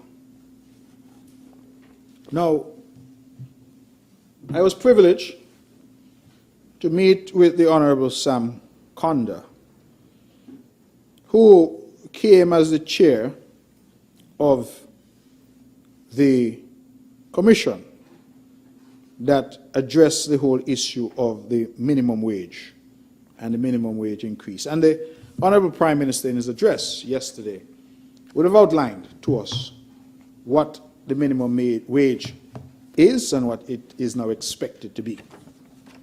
I believe, Madam Speaker, that all of us should celebrate the idea, because minimum wage by its very definition means it's going to the lowest paid workers. So we should all celebrate.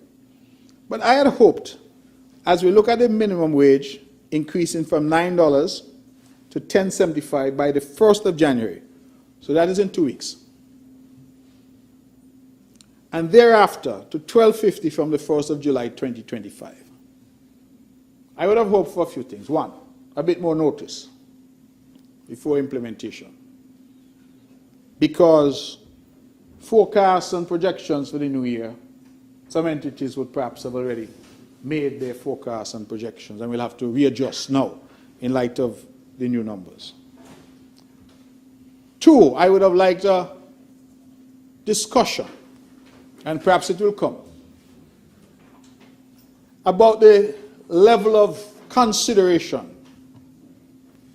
And I know that the minimum wage committee was made up by representatives from different areas. In fact, there were even people from Nevis.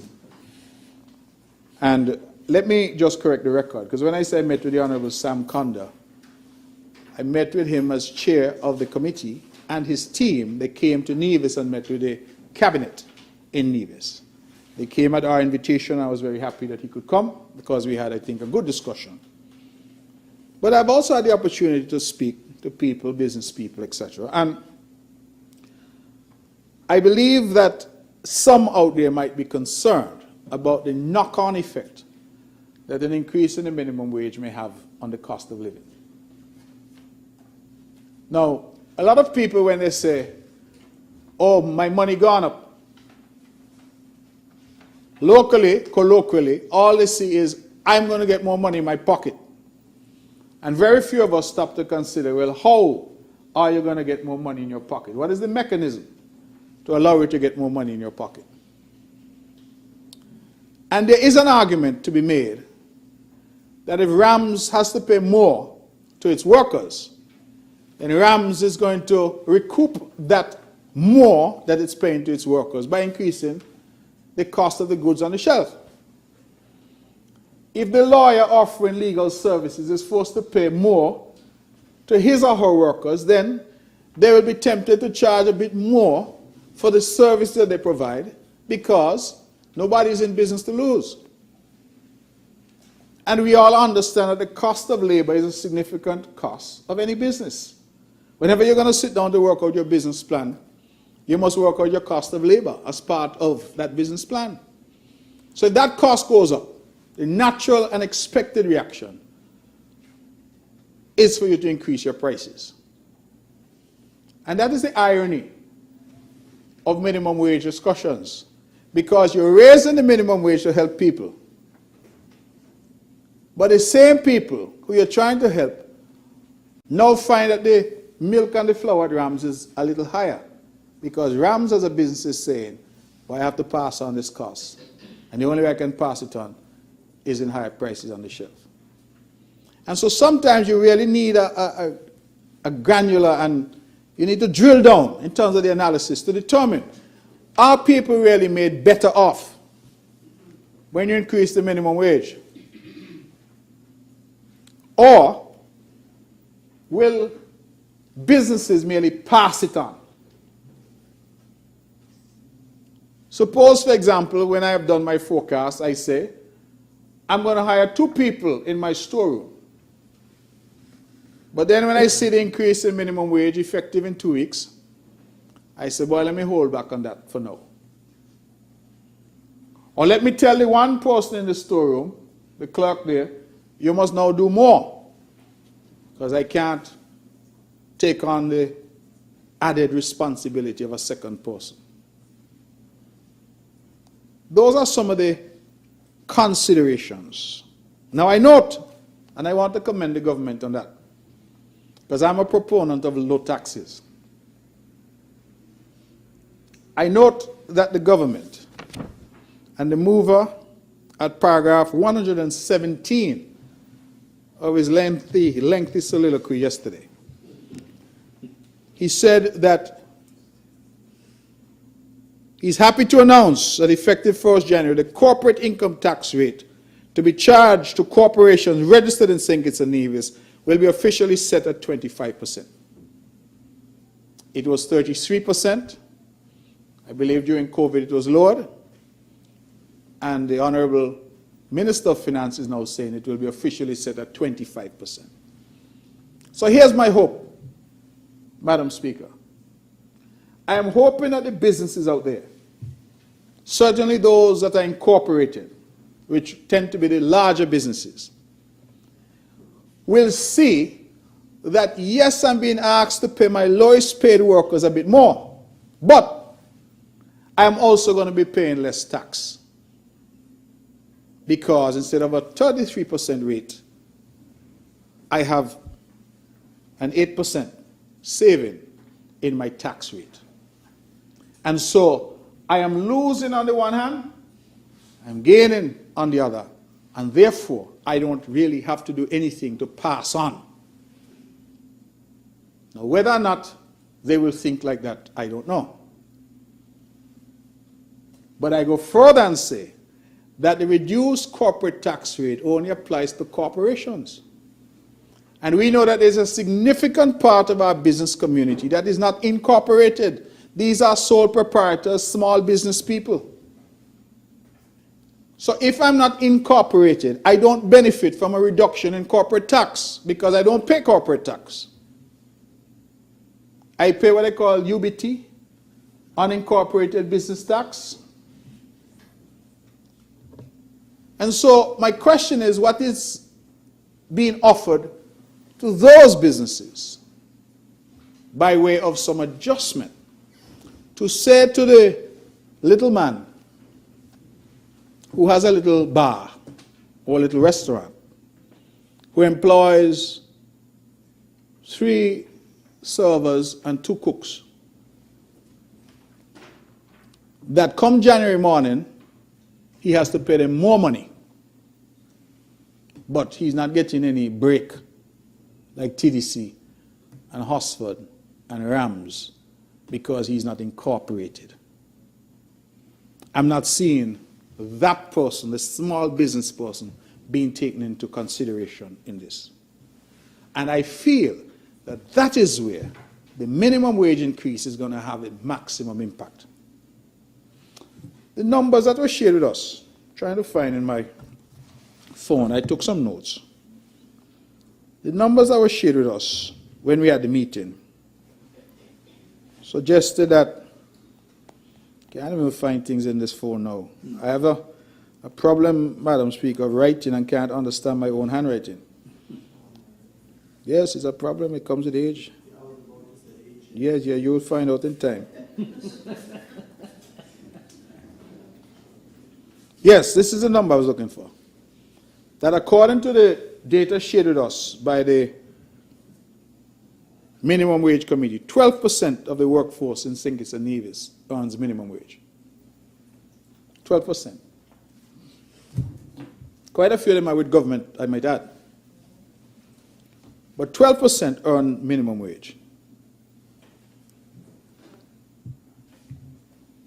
And as we look, because you see, I feel it can't be just about minimum wage, you know. There has to be an overall analysis because we're talking about the well-being of our people. Ultimately, that's what we're concerned about. So, we say we're going to increase the minimum wage, and many people say that's a good thing. I pointed out that there could be some challenges, particularly to, as I said, the small business sector. But when we talk about well-being, the statistics also shared with us by the Minimum Wage Committee in our meeting in Nevis, which I believe was in October of this year.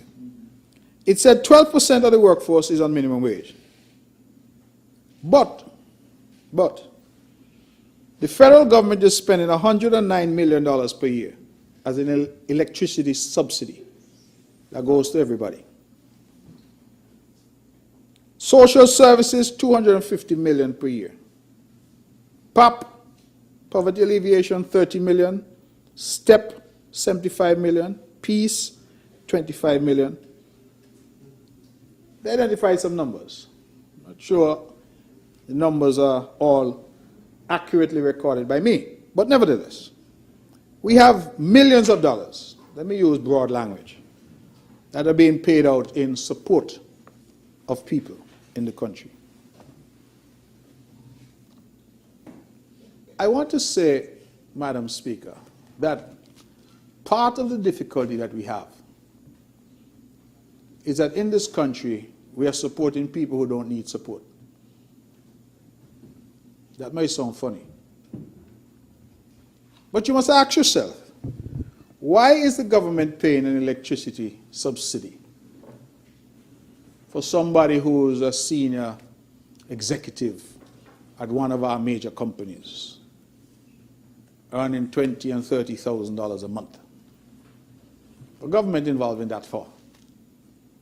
The role of government is to help people who need help. The role of government is to lend a hand up to those who need it. I had a conversation with somebody about the PAP, and apparently the person was on and then taken off.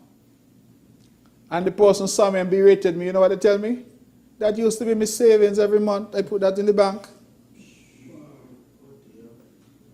That's what the person told me.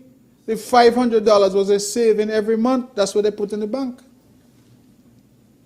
So I want us to understand that some of these programs, in order to make them more sustainable, we have to drill down and we have to determine who is benefiting and who needs the benefit. That's important. This one-size-fits-all approach, where everybody get a subsidy, it is, in economic terms, skewed towards the rich. Because it means that the rich are getting a subsidy, when in fact, Madam Speaker, if properly recalibrated, you might be able to offer a larger subsidy to the poor and let the rich fend for themselves because they're rich already. So that is my position, that some of these areas where we are saying minimum wage, it doesn't necessarily capture sometimes all that an individual might be benefiting. Because somebody who's working and earning a minimum wage may also be getting a subsidy for electricity. They may also be getting PAP. They may also be getting some other support. And for me to understand properly, we need to drill down to determine what exactly are our people benefiting from in the society. So I want to make that point. I believe we can save money if we were a little more judicious in how we deal with our resources. Now, I also think that it's important so that people in St. Kitts and Nevis, for information purposes only, our minimum wage is $9 per hour. We're hearing now it's going to go to $10.75. But I have some numbers pre-COVID. So the numbers are a little dated, but pre-COVID. In St. Vincent and the Grenadines, the minimum wage is $5 per hour. In Antigua and Barbuda, it is $8.20 per hour. In Grenada, $7.50 per hour. And in St. Lucia, $6.50 per hour. It means that when we go to $10.75, 1st of January, and then to 12 by 1st of July, a year later, year and a half later, sorry, that we would be far and away higher than the other members in the currency union. Now, I'm not saying that's a bad thing, because it suggests that St. Kitts and Nevis has advanced. But I make one point, and that point has to do with the fact that we now have freedom of movement within the OECS. And I'm learning that some of the OECS countries don't really have a national minimum wage. The thing about the national minimum wage, Madam Speaker, is that in St. Kitts and Nevis, Once you're at minimum wage, whether you're washing dishes, your cook, your waitress, gardener, you will get $9 an hour. And now that moves to $10.75.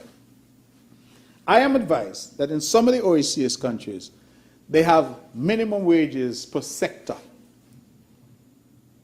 So, for example, I'm learning that in some of our OECS neighbors, if you are a dishwasher, for example, your minimum could be as low as $3 an hour. Because, say, the hotel sector may have a wage structure within that sector. Unlike us, we say we have a national minimum. Whichever sector you're in, that's the minimum. Some other countries are not set up like that. So why I mention free movement, I am thinking, and this is me postulating, that if I'm a dishwasher in one of the OECS countries, and I'm tuned in somehow to this debate, and I say, what? I get in $3 an hour down here to wash dishes. I could go sink it on Nevis tomorrow and get $10.75 to wash the same dishes, you know. And by 2024, $12 to wash the same dishes. And you know what? The OECS head say I could go freely. Once I land at RLB or Van Samry, I get my passport stamp. And they can't run me because I'm an OECS national. I know that the nature of humans is to go where things are better. And while we welcome, I want to be very clear, our brothers and sisters from around the region, I ask the question rhetorically, are we ready for a potential influx of people if they were to come? Because I will be honest, if I am sitting down in another OECS territory, looking at these proceedings, I say, boy, things good up here. Things good up here, no? You hear the amount of things that like yesterday, I swear the bell gonna ring. Things good. In fact, I called my team last night. I said, fellas, get ready, snap election. Get ready. So we have to consider now that the impediments to people moving are no longer there because we have committed to these protocols. And if that is the case, then people are going to move to where they feel they can do better. So we have to be mindful of that and be prepared where necessary to deal with that. So I share that information in relation to the minimum wage. I heard the suggestion that the minimum wage was not raised for a decade, and that is true. The last increase was 2014, if I recall. But having said that, you must complete the story. And the truth is that there was a minimum wage committee that had recommended no increase. And so while it is true that the government is not compelled to accept the recommendation, I just want to put that on record, that in fact no increase had been recommended from the last minimum wage committee. Let me move on to look at health care. And I just want to make some small points now. The Prime Minister indicated that steps will be taken, and I quote, to develop a practical framework to enable the operationalization of a national health insurance scheme, which will be supported by an extensive consultative process with our people. He said that last year. I want to put it front and center that health insurance has to be a priority. We were in government, we talked about it for 7 years. It is time that the country moves to a position where our people can have some form of national health insurance. I heard the Prime Minister yesterday talk about the mother in town with the little card trying to get sponsorship because his or her child, is ill. And I heard the passion, which he said that the government had put some things in place now to help children. But I'm saying that just as the child needs help, so to all of us, Because if we live long enough, one thing is certain, all of us are going to have health problems at some point in time. And as we look to create this sustainable island state, part of it has to be, how can we pay for health and health care? Health care in our country is nearly free. I marvel all the time that in Nevis, it costs 20 EC dollars a day to stay in the hospital. Breakfast, lunch, dinner, and medication. 20 EC dollars a day. Minister, I'm good member for number 10, Minister of Culture in Nevis. Next year we have Culture Armor 50 and our homecoming celebration. We're inviting all of St. Kitts and Nevis to come. And already I'm told we're wondering where we're going to fit people. Somebody say, Alexandra Hospital is going to be an Airbnb. Cheapest place to stay. $20 EC a day.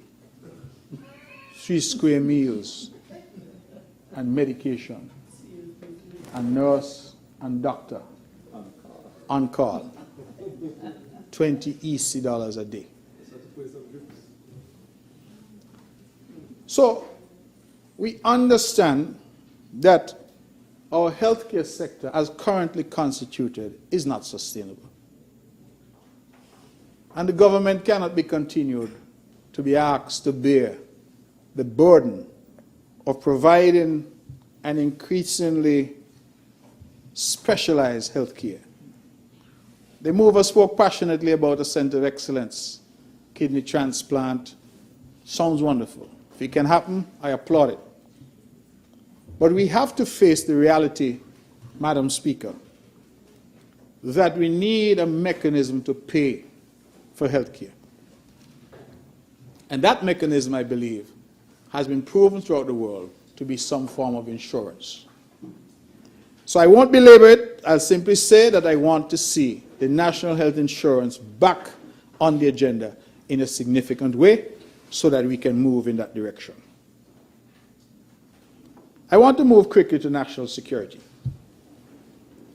Paragraph 51 of the budget address, again of last year. I'm going back because I'm trying to see after a year what has happened. And so paragraph 51.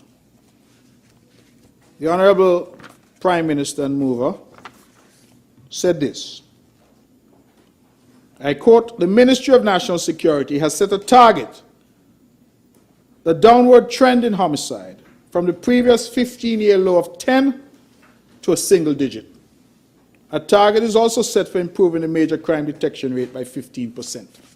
So last year, the mover of the bill said to us, people in the country, that he wanted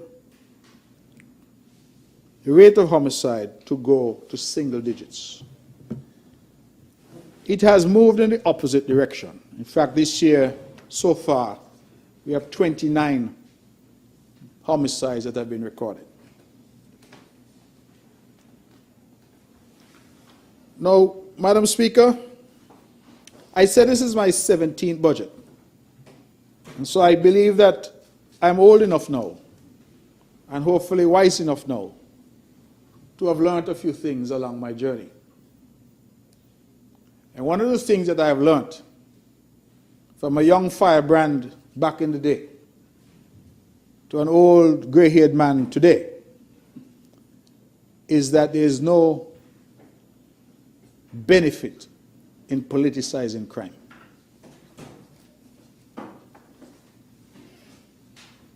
And I say that as somebody who has done my part in politicizing crime. But with the benefit of age and wisdom, you come to a realization that crime is a social problem. And I don't care who is Prime Minister. Nelson Mandela can come. President Barack Obama can come. Denzel Douglas can come. Timothy Harris can come. Crime is crime, and crime is a social problem. I've come to that realization with the benefit of age and wisdom. Why do I say that? If you read your Bible like I do,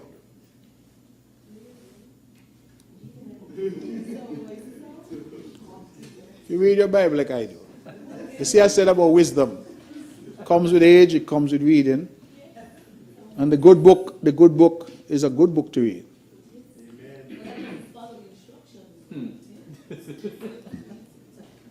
He who is without sin cast the first stone.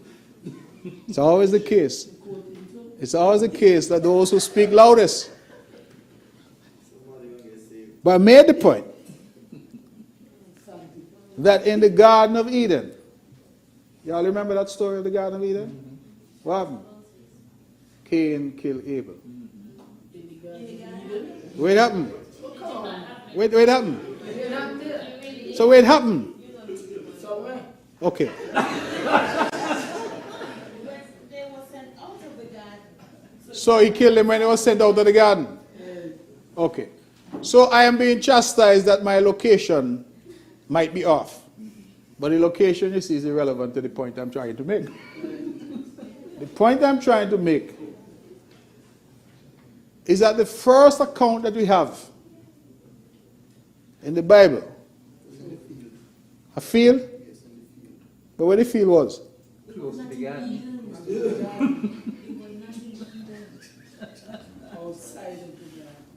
I don't want to waste my 5 hours arguing the point.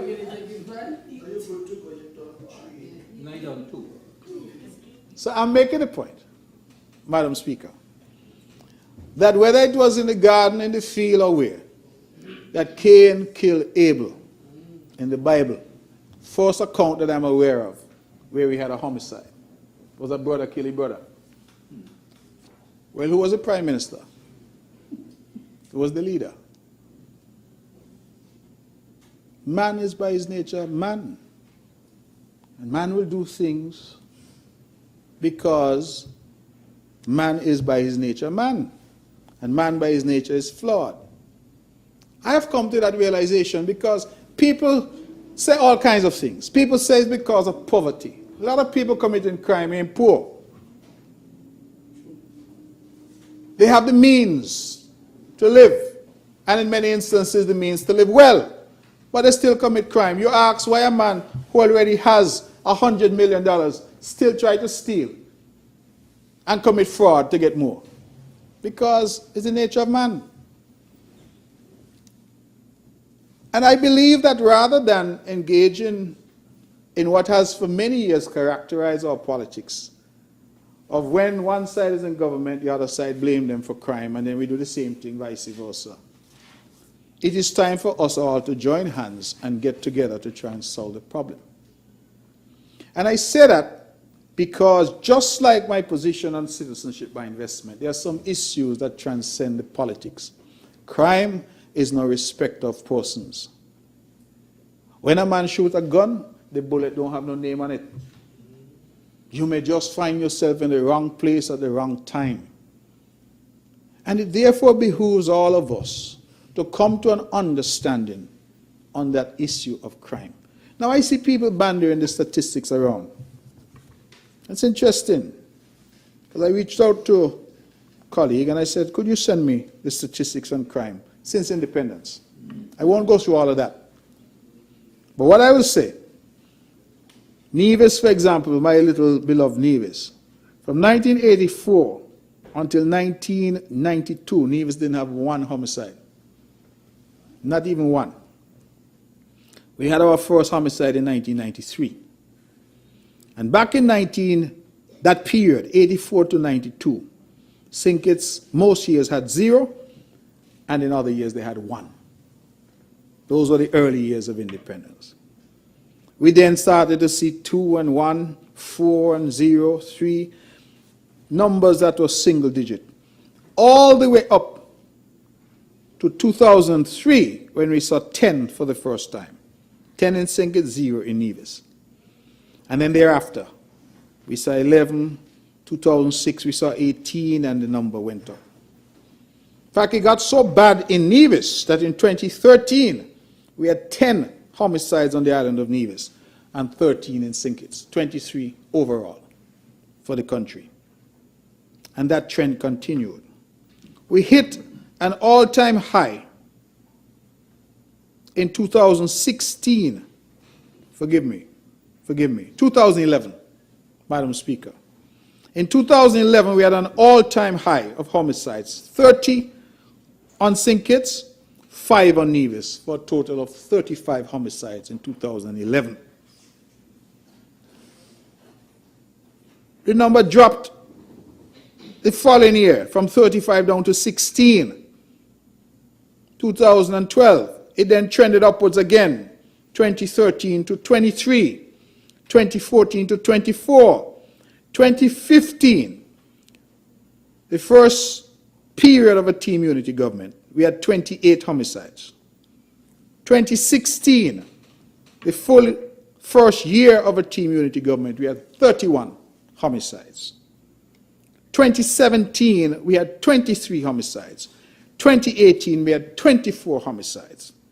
And then, 2019, we introduced this peace program, and we saw the numbers started to go down. 12, 2019, 10, 2020. 2021, we jumped back up to 14, 2022, 11, and now 2023, thus far, we are 29. Numbers don't lie. And what the numbers are telling us is that crime was happening under every administration. I am going to take out the early days of the PAM NRP administration, because as I've said, up to 1993, 94 thereabouts, the homicide rate was very low. But thereafter, you had that incremental rise. And so I hear a lot of noise, for example, being made. And I'm not trying to minimize. I want to be very clear. I'm not trying to minimize, because the death of one young person or one person is one death too many. I want to make that pellucid. But I hear a lot of noise being made that, 29 people have died and, it's Prime Minister Drew's fault. I'm standing here as a leader of the opposition to say, Prime Minister Drew couldn't stop one of those murders. I'm prepared to say that. Yes, we need more investment in security. Yes, we need more investment in police and all of that. But our people ultimately have to recognize that crime is us, And who are the criminals? We are the criminals. When I say we, I mean me, I mean the people. Society is our cousin and our brothers and our sisters. And the same mother who out there bawling because her child gets shot is the same mother who know the child had a gun and help the child hide the gun. We must, if we are going to talk about crime, we must talk in an open, frank way. This is the National Assembly. A lot of things that people are blaming government for. And I'm not trying to say that the government must not shoulder responsibility, because it is for the government to put in place the necessary framework to deal with some of these issues. But the people, how many of us see crime and refuse to tell the police what we see? Everybody get blind. A man gets stabbed on 4th Street or on Main Street, Charleston. Nobody see anything. But then we say, crime in the country and the government need to do more. What about our responsibility? Every country that I know of in the world, Madam Speaker, relies on their public to help with crime. Every country. You go to the great United States of America, the minute something happens and they get a video or they get a photo, what they do? They put it out in the media. Wanted person, they're trying to find so-and-so. And they rely on Joe Public to help them. But if our public forms a view that that is somebody else's problem, I'm not getting involved. And then you hear all kind of stories. Oh, we don't trust the police. Police them don't talk and say who say. We know all of those excuses, because we have put in place over the years areas, mechanisms that people can confidentially give information. We must accept that all of us have a responsibility, a national social responsibility in the fight against crime. And the reason I went through the statistics, I saw the former Prime Minister, my boss, Timothy Harris. Only man ever fired me in my life. Well, he was my boss, that's the only one, so he could fire me. But I saw some recent comments he was making about murder and this and that. And that's why I think it's important that in 2016, the first full year of a team unity government, we had 31 homicides.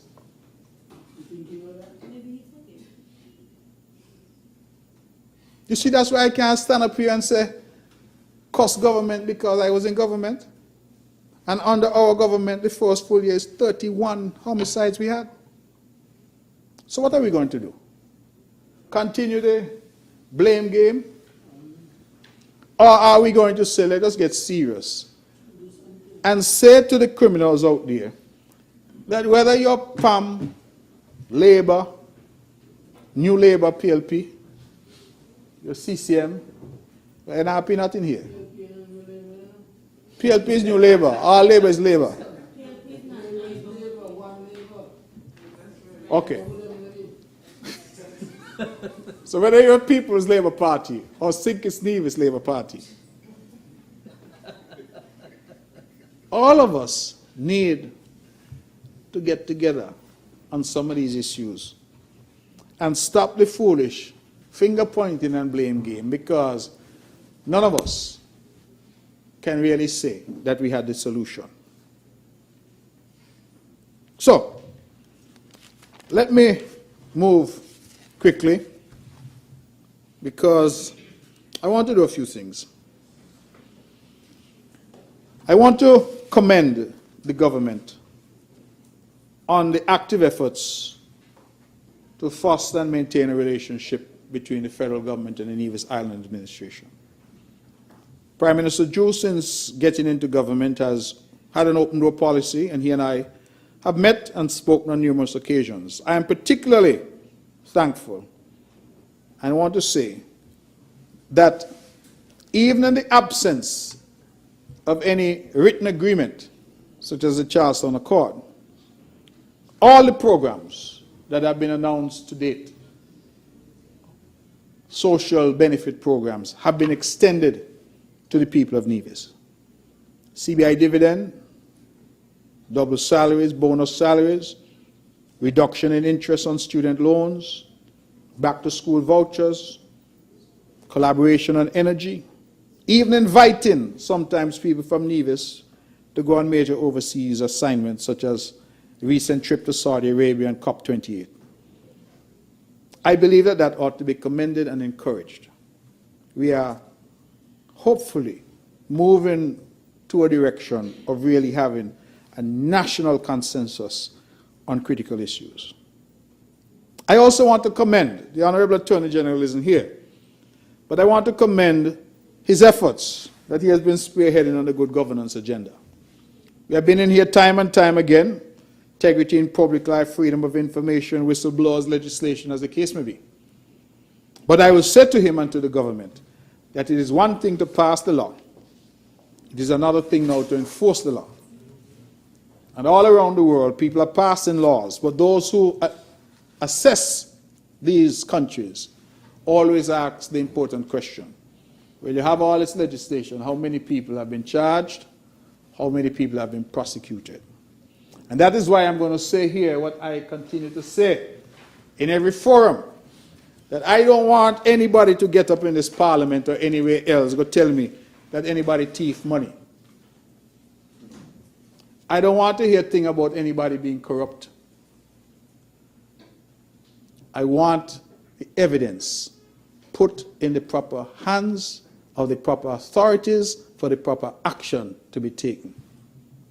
Nobody call nobody thief and allow them to come in here to pump a set and make all kind of noise in this house.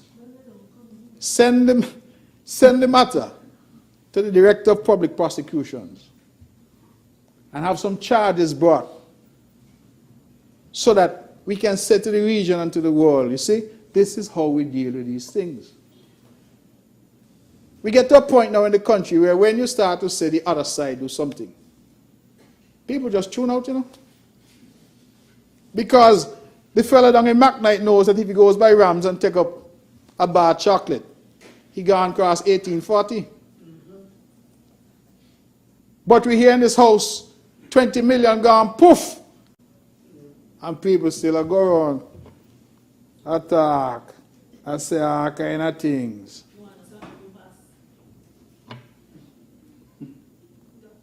I want to stop wrongdoing in high and low places. And we cannot condemn the youth from McKnight who thief a chocolate. And when we say that people thief 20 million, we allow them to walk scot-free. So me don't want to hear a thing about corruption unless we're going to do something about it. That's my position. Now,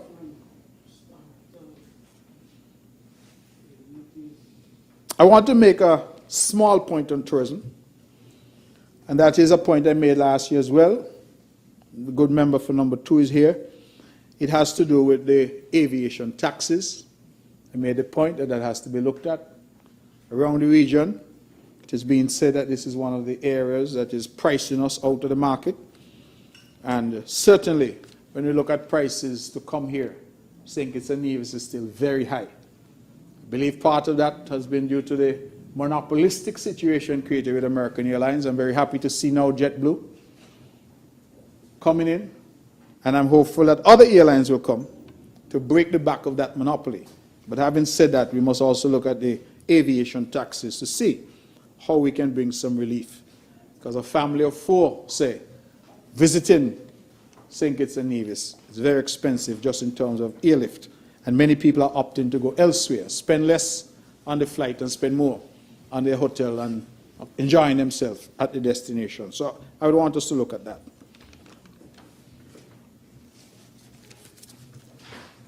Madam Speaker, I have dealt with the issue of the increase in minimum wage. I want to make a small point about the references by the Honourable Mover to the Pensions Act of 2012 and that the, what do you call him over here, GAE?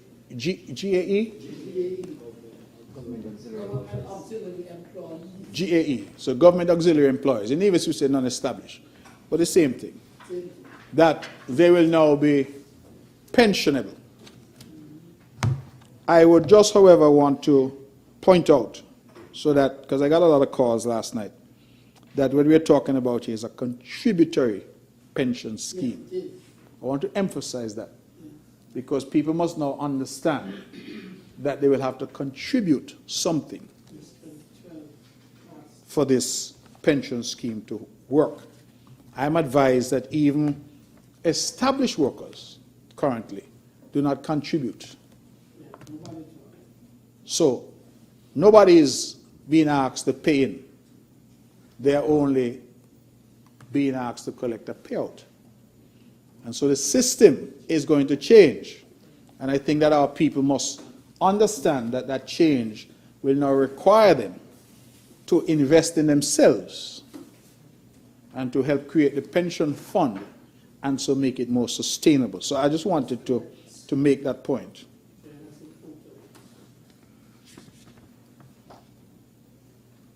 I move quickly to the very bold announcement that every young citizen, I'm reading from paragraph 123 of the budget address of this year, every young citizen aged 5 to 18 will be endowed with a savings account, initially funded with 1,000 EC dollars. $500 will be invested in shares of government majority-owned companies, including the St. Kitts, Nevis, and Anguilla National Bank and the cable once divested. I raise that because, again, these announcements are made and the phones start ringing. And so I did some inquiry last evening. I said, well, how does this bank account savings account thing work? Can, for example, a 5-year-old have a savings account? And the answer that I got was yes, but because of the nature of a bank account is actually a debtor-creditor relationship. Legally, it's a contract between the bank. You lend the bank your money, essentially. And because our law does not allow people who are not at the age of majority to contract, it means that legally, even though you put an account in little Johnny's name, that the parent or guardian or somebody must be, some adult, must be the signatory on the account. And so while I understand the effort in terms of generational wealth and building wealth, and I commend the effort, I want to make it very clear that the devil is usually in the details. Because if I am a single parent with 3 children who fall within the category of 5 to 18, I may well feel that I'm getting $3,000 once this is implemented. And the government could say all they want about savings. But if I'm the signatory on the account, it means that I can do what I want, take off and put on. And you run the risk of some parents saying, well, little Johnny have $1,000, little Johnny needs shoes, little Johnny need books, little Johnny need uniform, little Johnny need football boots, so I'm going to use the money to buy. And then you have some parents, let's face it, who may not be as responsible as we would like, who would say, music festival coming, let me try the VIP with little Johnny money. So the details are going to be very important. Madam Speaker, I look to see what is going to happen there. I see at paragraph 125 and 126 2 very welcomed initiatives. One, which is increasing the contributory pensions, the assistance non-contributory pensions. So we are saying, as the mover pointed out, to the category of Social Security beneficiaries who most need the help, that they will get some assistance. So I see that, and I welcome it. The point was made that we're also increasing the funeral grant from $2,500 to $3,500. And we are saying that that is not going to have any imposition in terms of additional burden on those who are contributing to Social Security. But I had on my phone here, Madam Speaker, the 13th actuarial review of the Social Security Fund, dated as of December 31st, 2020, but it was dated August 27, 2021. And the next one, incidentally, is due on the 31st of December, 2023, so in a few days. But the 13th actuarial report says on the executive summary, made a number of observations. But the main findings, if I may be allowed to read, this is an analysis by the actuaries of the condition of our Social Security funds.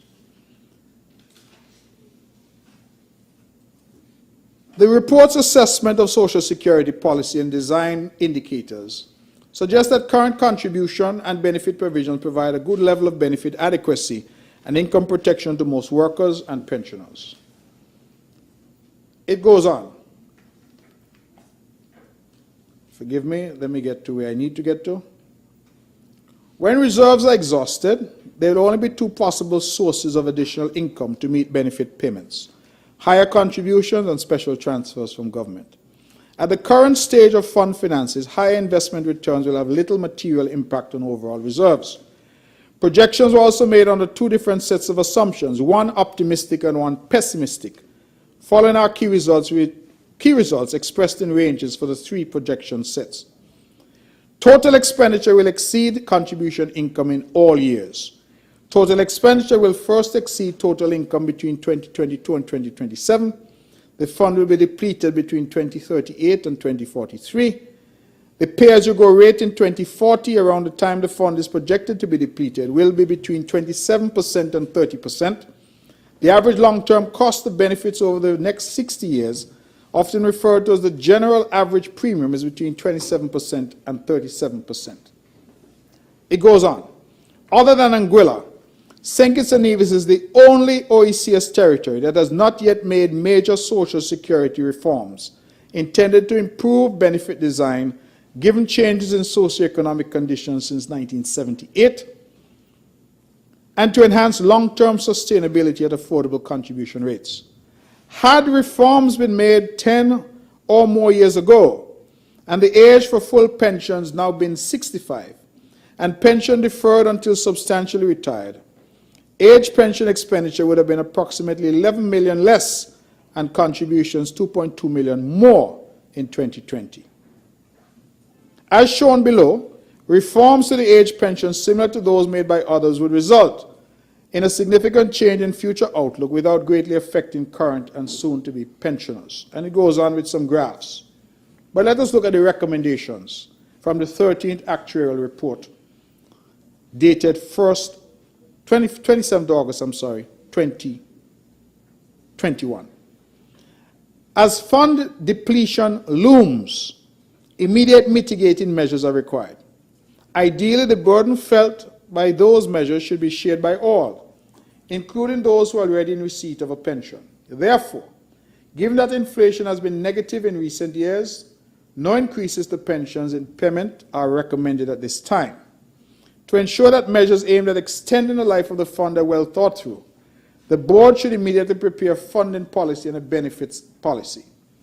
And it goes on to set out what those should look like. But what I found was interesting is the recommendations. Introduce, one, a concept with an early pension age 62 and a normal pension age increasing to 65 by 1 year every 2 years. That is, 63 is your retirement age in 2023, and 2024, 64 in 2025 and 2026, and 65 start in 2027. Pensions awarded prior to normal pension age should be reduced by 0.5% for each month they are awarded early. Persons under normal pension age who continue to work for a certain level of income should not be allowed to collect their age pension. Revise the rate at which pensions accrue so that the maximum 60% is reached after 40 years instead of 35 years. And it is further recommended that the contribution rate be increased to 13% in line with one of the two following schedules, 1% in each of 2023 and 2024, or 0.5% each for 4 years, 2023 to 2026. The above reforms to age pension and a 2% increase in contribution rate are estimated to defer fund depletion to 2050. Now, why did I use some of my time to read that into the record? Because in essence, when we look at the report, the last actuarial report being the 13th report, it suggested that our Social Security Fund needed some radical reforms in order to ensure its continued viability. And so while I welcome, definitely, what the government is seeking to do for those who are at the bottom rung in terms of Social Security benefit, I also feel that we need to pay some attention to what the actuarial report is telling us about the state of the Social Security Fund. Because currently it appears that we are depleting the fund at a faster rate than we are replenishing the fund. And like anything else, if you're spending more than you're bringing in, it is only a matter of time before the fund is depleted. And they're saying to us that even with those measures, they're only deferring or delaying the depletion of the fund until 2050. We're already in 2024 in 2 weeks. So you're talking another 26 years. They're suggesting the fund will be gone. And I find it useful to note that they're saying that only Anguilla and us have not done the reform process that is necessary. I'm drawing to a close, but I want to point out that paragraph 129 of the Honorable Prime Minister's presentation. He says this: Madam Speaker, our government has adhered to a methodical, prudent, and pragmatic approach in fulfilling the entrusted mandate from the people of St. Kitts and Nevis. It brings me great satisfaction to announce that following thorough deliberation, a comprehensive measure will be implemented on Thursday, 21st December 2023, encompassing the disbursement of 1 full month's salary to all civil servants and GAEs within the government of St. Kitts and Nevis and the Nevis Island Administration, including pensioners and step workers. We extend encouragement to statutory corporations to emulate these payments for the benefit of their employees as well. That generated a lot of calls to me. And I myself was seeking to get some clarification because it suggests that it was a full month's salary. But when the mover explained in his commentary yesterday, I believe what I took away is that it was a 50% bonus that was being given. Put differently, if your wage is $2,000 for the month, you'll get an extra $1,000. And so I want to make that clear, especially for those people in Nevis who have been calling me and asking me about their double. That, as I understand it, it is not quite a double. It is half of a double. 50% is what is intended. Huh? You're getting me even more confused. Half of a double is 50%. That is what is being offered. And so I make that very clear so that our people understand what the implications are. I now make 2 final points, and then I will take my seat. No, I promise I wouldn't use all the time. 2 final points. I look at page 38 of the audit report for 2022. And I believe this is a matter that jumped out at me, and I want to 38 of the audit report. It's tucked away in the back of the audit report. But it talks about arrears of revenue, Madam Speaker. Here's what the auditor is telling us. Arrears of revenue. Page 38 of the audit report for 2022. The statement of arrears of revenue is a requirement of the Finance Administration Act, Chapter 20.13. The statement shows arrears of revenue as of December 31st, 2022 of $87.9 million. Arrears of revenue as of December 31st, 2022 of $87.9 million. When you look at the table, Finance, Customs and Excise has arrears of revenue of 1.8 million. Inland Revenue has arrears of revenue of $63.7 million. Water, has arrears of revenue of $19.4 million. And then the others, Ministry of Health, Tourism, etc., small amounts. What that tells me is that people are not paying their water bill. $19.4 million. And our people need to understand that you can't expect that you're going to get these resources for free. I looked at a table the other day. St. Kitts has the cheapest water in the OECS. Even cheaper than Nevis. And our people need to understand that you have to pay to allow the government to recoup. Sound like I'm in government, isn't it? In government in Nevis. But that's the reality. It goes back to the whole idea of our people being responsible. Whether it's in terms of crime, see something, say something. Whether it's in terms of when you get the $1,000 for Johnny, you don't go music festival with the money. All of these are important initiatives that our people must be responsible, and our people cannot on the one hand be asking and saying we need more, increase our wages, increase our benefits, and on the other hand, $19 million owing in water. Finance, Inland Revenue. You know what that 63.7 million mean? A lot of people not paying their tax. And I note when I look at the explanation, they say a lot of it is tied up because people object. A large amount, I'm reading, of the outstanding tax at Inland Revenue are still under administrative review objections process. The administrative review allows the taxpayers dissatisfied with an assessment to make a request to the comptroller to review the assessment. The comptroller is then responsible for making a decision concerning the assessment. This is what is important now, Madam Speaker. The Tax Administration and Procedures Act, Cap 20.52, makes provisions for a taxpayer to make a further appeal to commissioners whose main function is hearing appeals against tax assessments. If a taxpayer disagrees with an administrative review decision, an appeal can be made to the commissioners.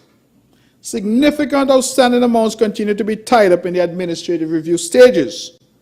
The recommendation of the previous year still stands. The income tax commissioners need to be appointed to aid the objections and appeal process at Inland Revenue. So what is happening is this. Some company out there is levied tax, $10 million. They say, no, I don't agree that I owe $10 million. So they appeal to the comptroller of Inland Revenue.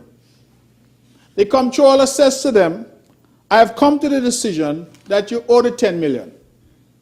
They said, no, I want to appeal now to the tax commissioners. But guess what? We have not appointed any. How come? I don't know how come. I'm not in government, I'm in opposition. You were there before? I don't know. The point I'm trying to make is this, that it is a very clever way for people to jam up the system. That's it. Bank up it. Because what it means is that every year I protest, every year I object and say, no, that is not, I don't agree that that tax assessment is correct.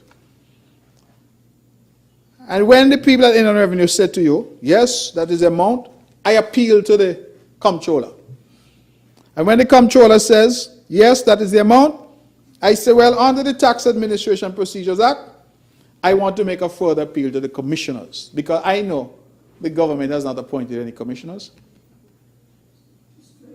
So the result is that $63.7 million on the road that the government should have collected. When I look at the global figure of $87.9 million, I say, Lord, if I don't want it, send it to Nevis.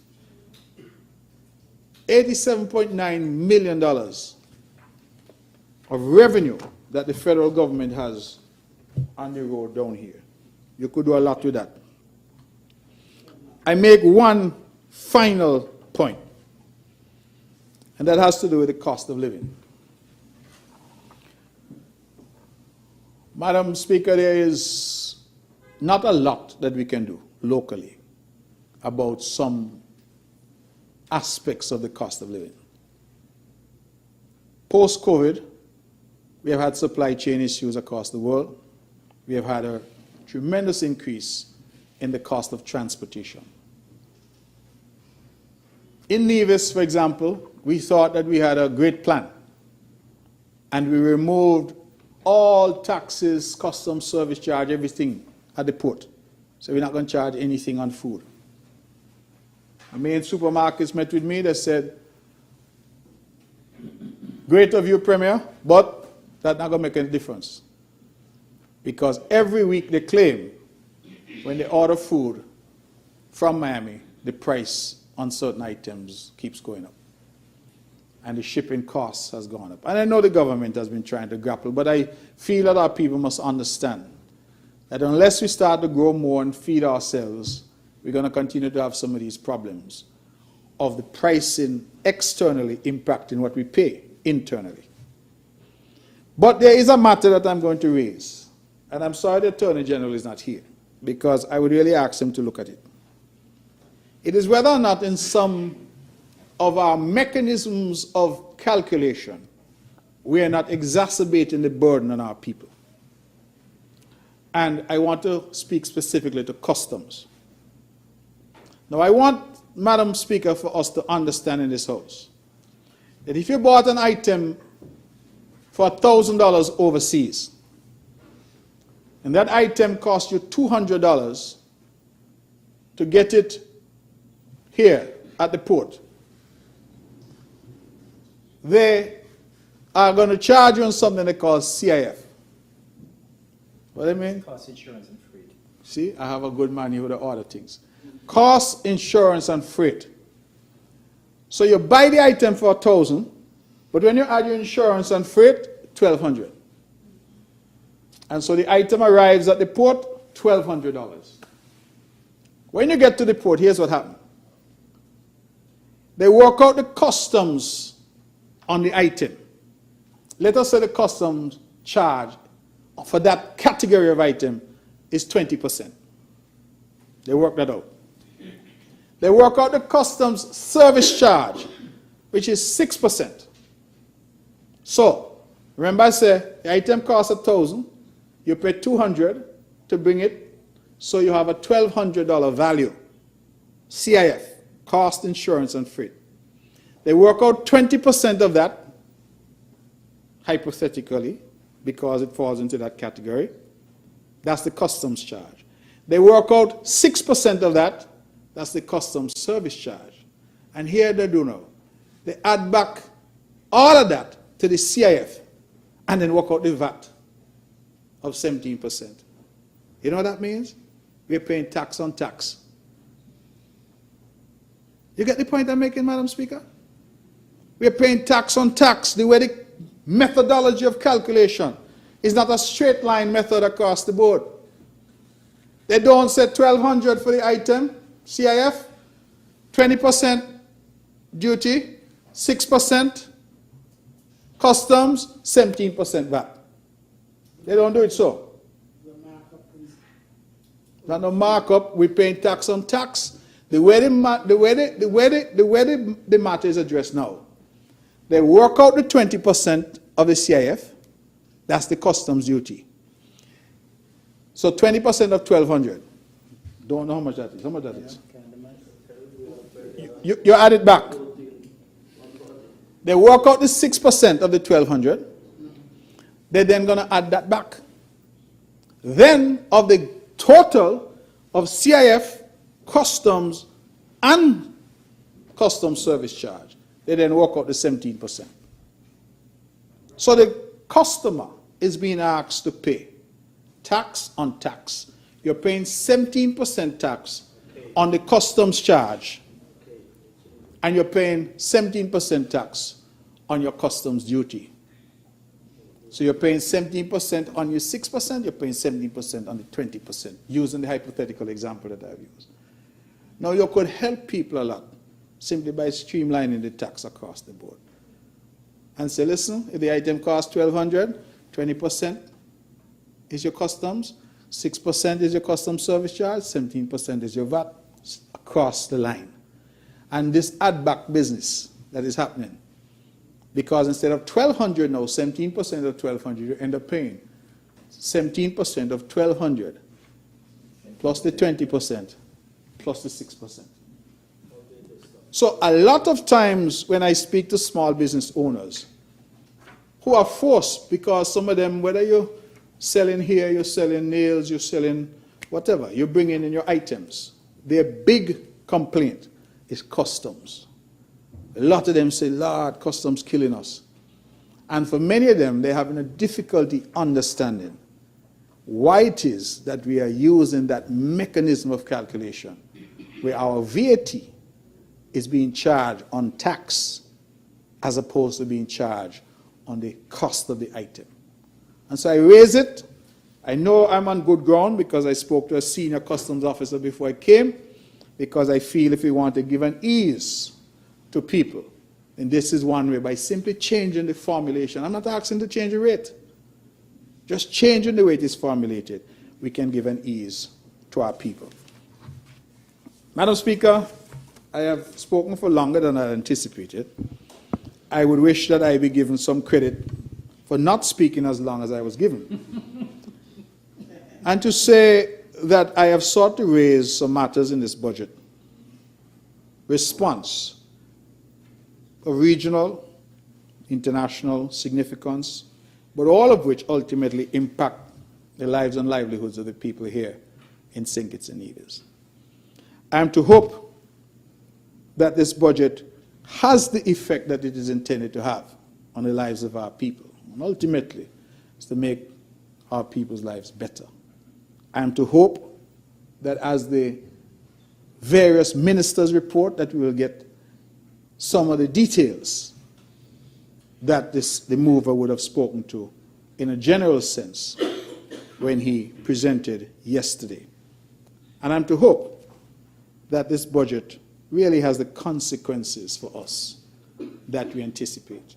I recognize that the government is trying valiantly to make provisions to redistribute wealth in some ways, to ensure that people get a little something. And while that is important, I want to continue to encourage us to change the way that we think about these programs and to ensure that we adhere to the cardinal tenet of government, which is to take care of people that need taken care of. And those who don't need it, they say where the ocean is already salt, don't throw salt in the sea. It's already salt. Let our resources go to the people that need it most. And this idea of this one-size-fits-all approach cannot continue because it is not sustainable. I hope if there's one soundbite that people take, is that soundbite, that it is not sustainable, and as a consequence, we cannot continue in that vein. Our people need a hand up, not a handout. And we must continue to do what we can as a government, those in government, those in opposition, because we are in this parliament speaking to various approaches perhaps, but to the same values of advancing the interests of the people of St. Kitts and Nevis. And I'm to hope that as this budget debate unfolds, as we hear the cut and thrust of debate, we will see and have an approach that benefits the maximum number of people in St. Kitts and Nevis.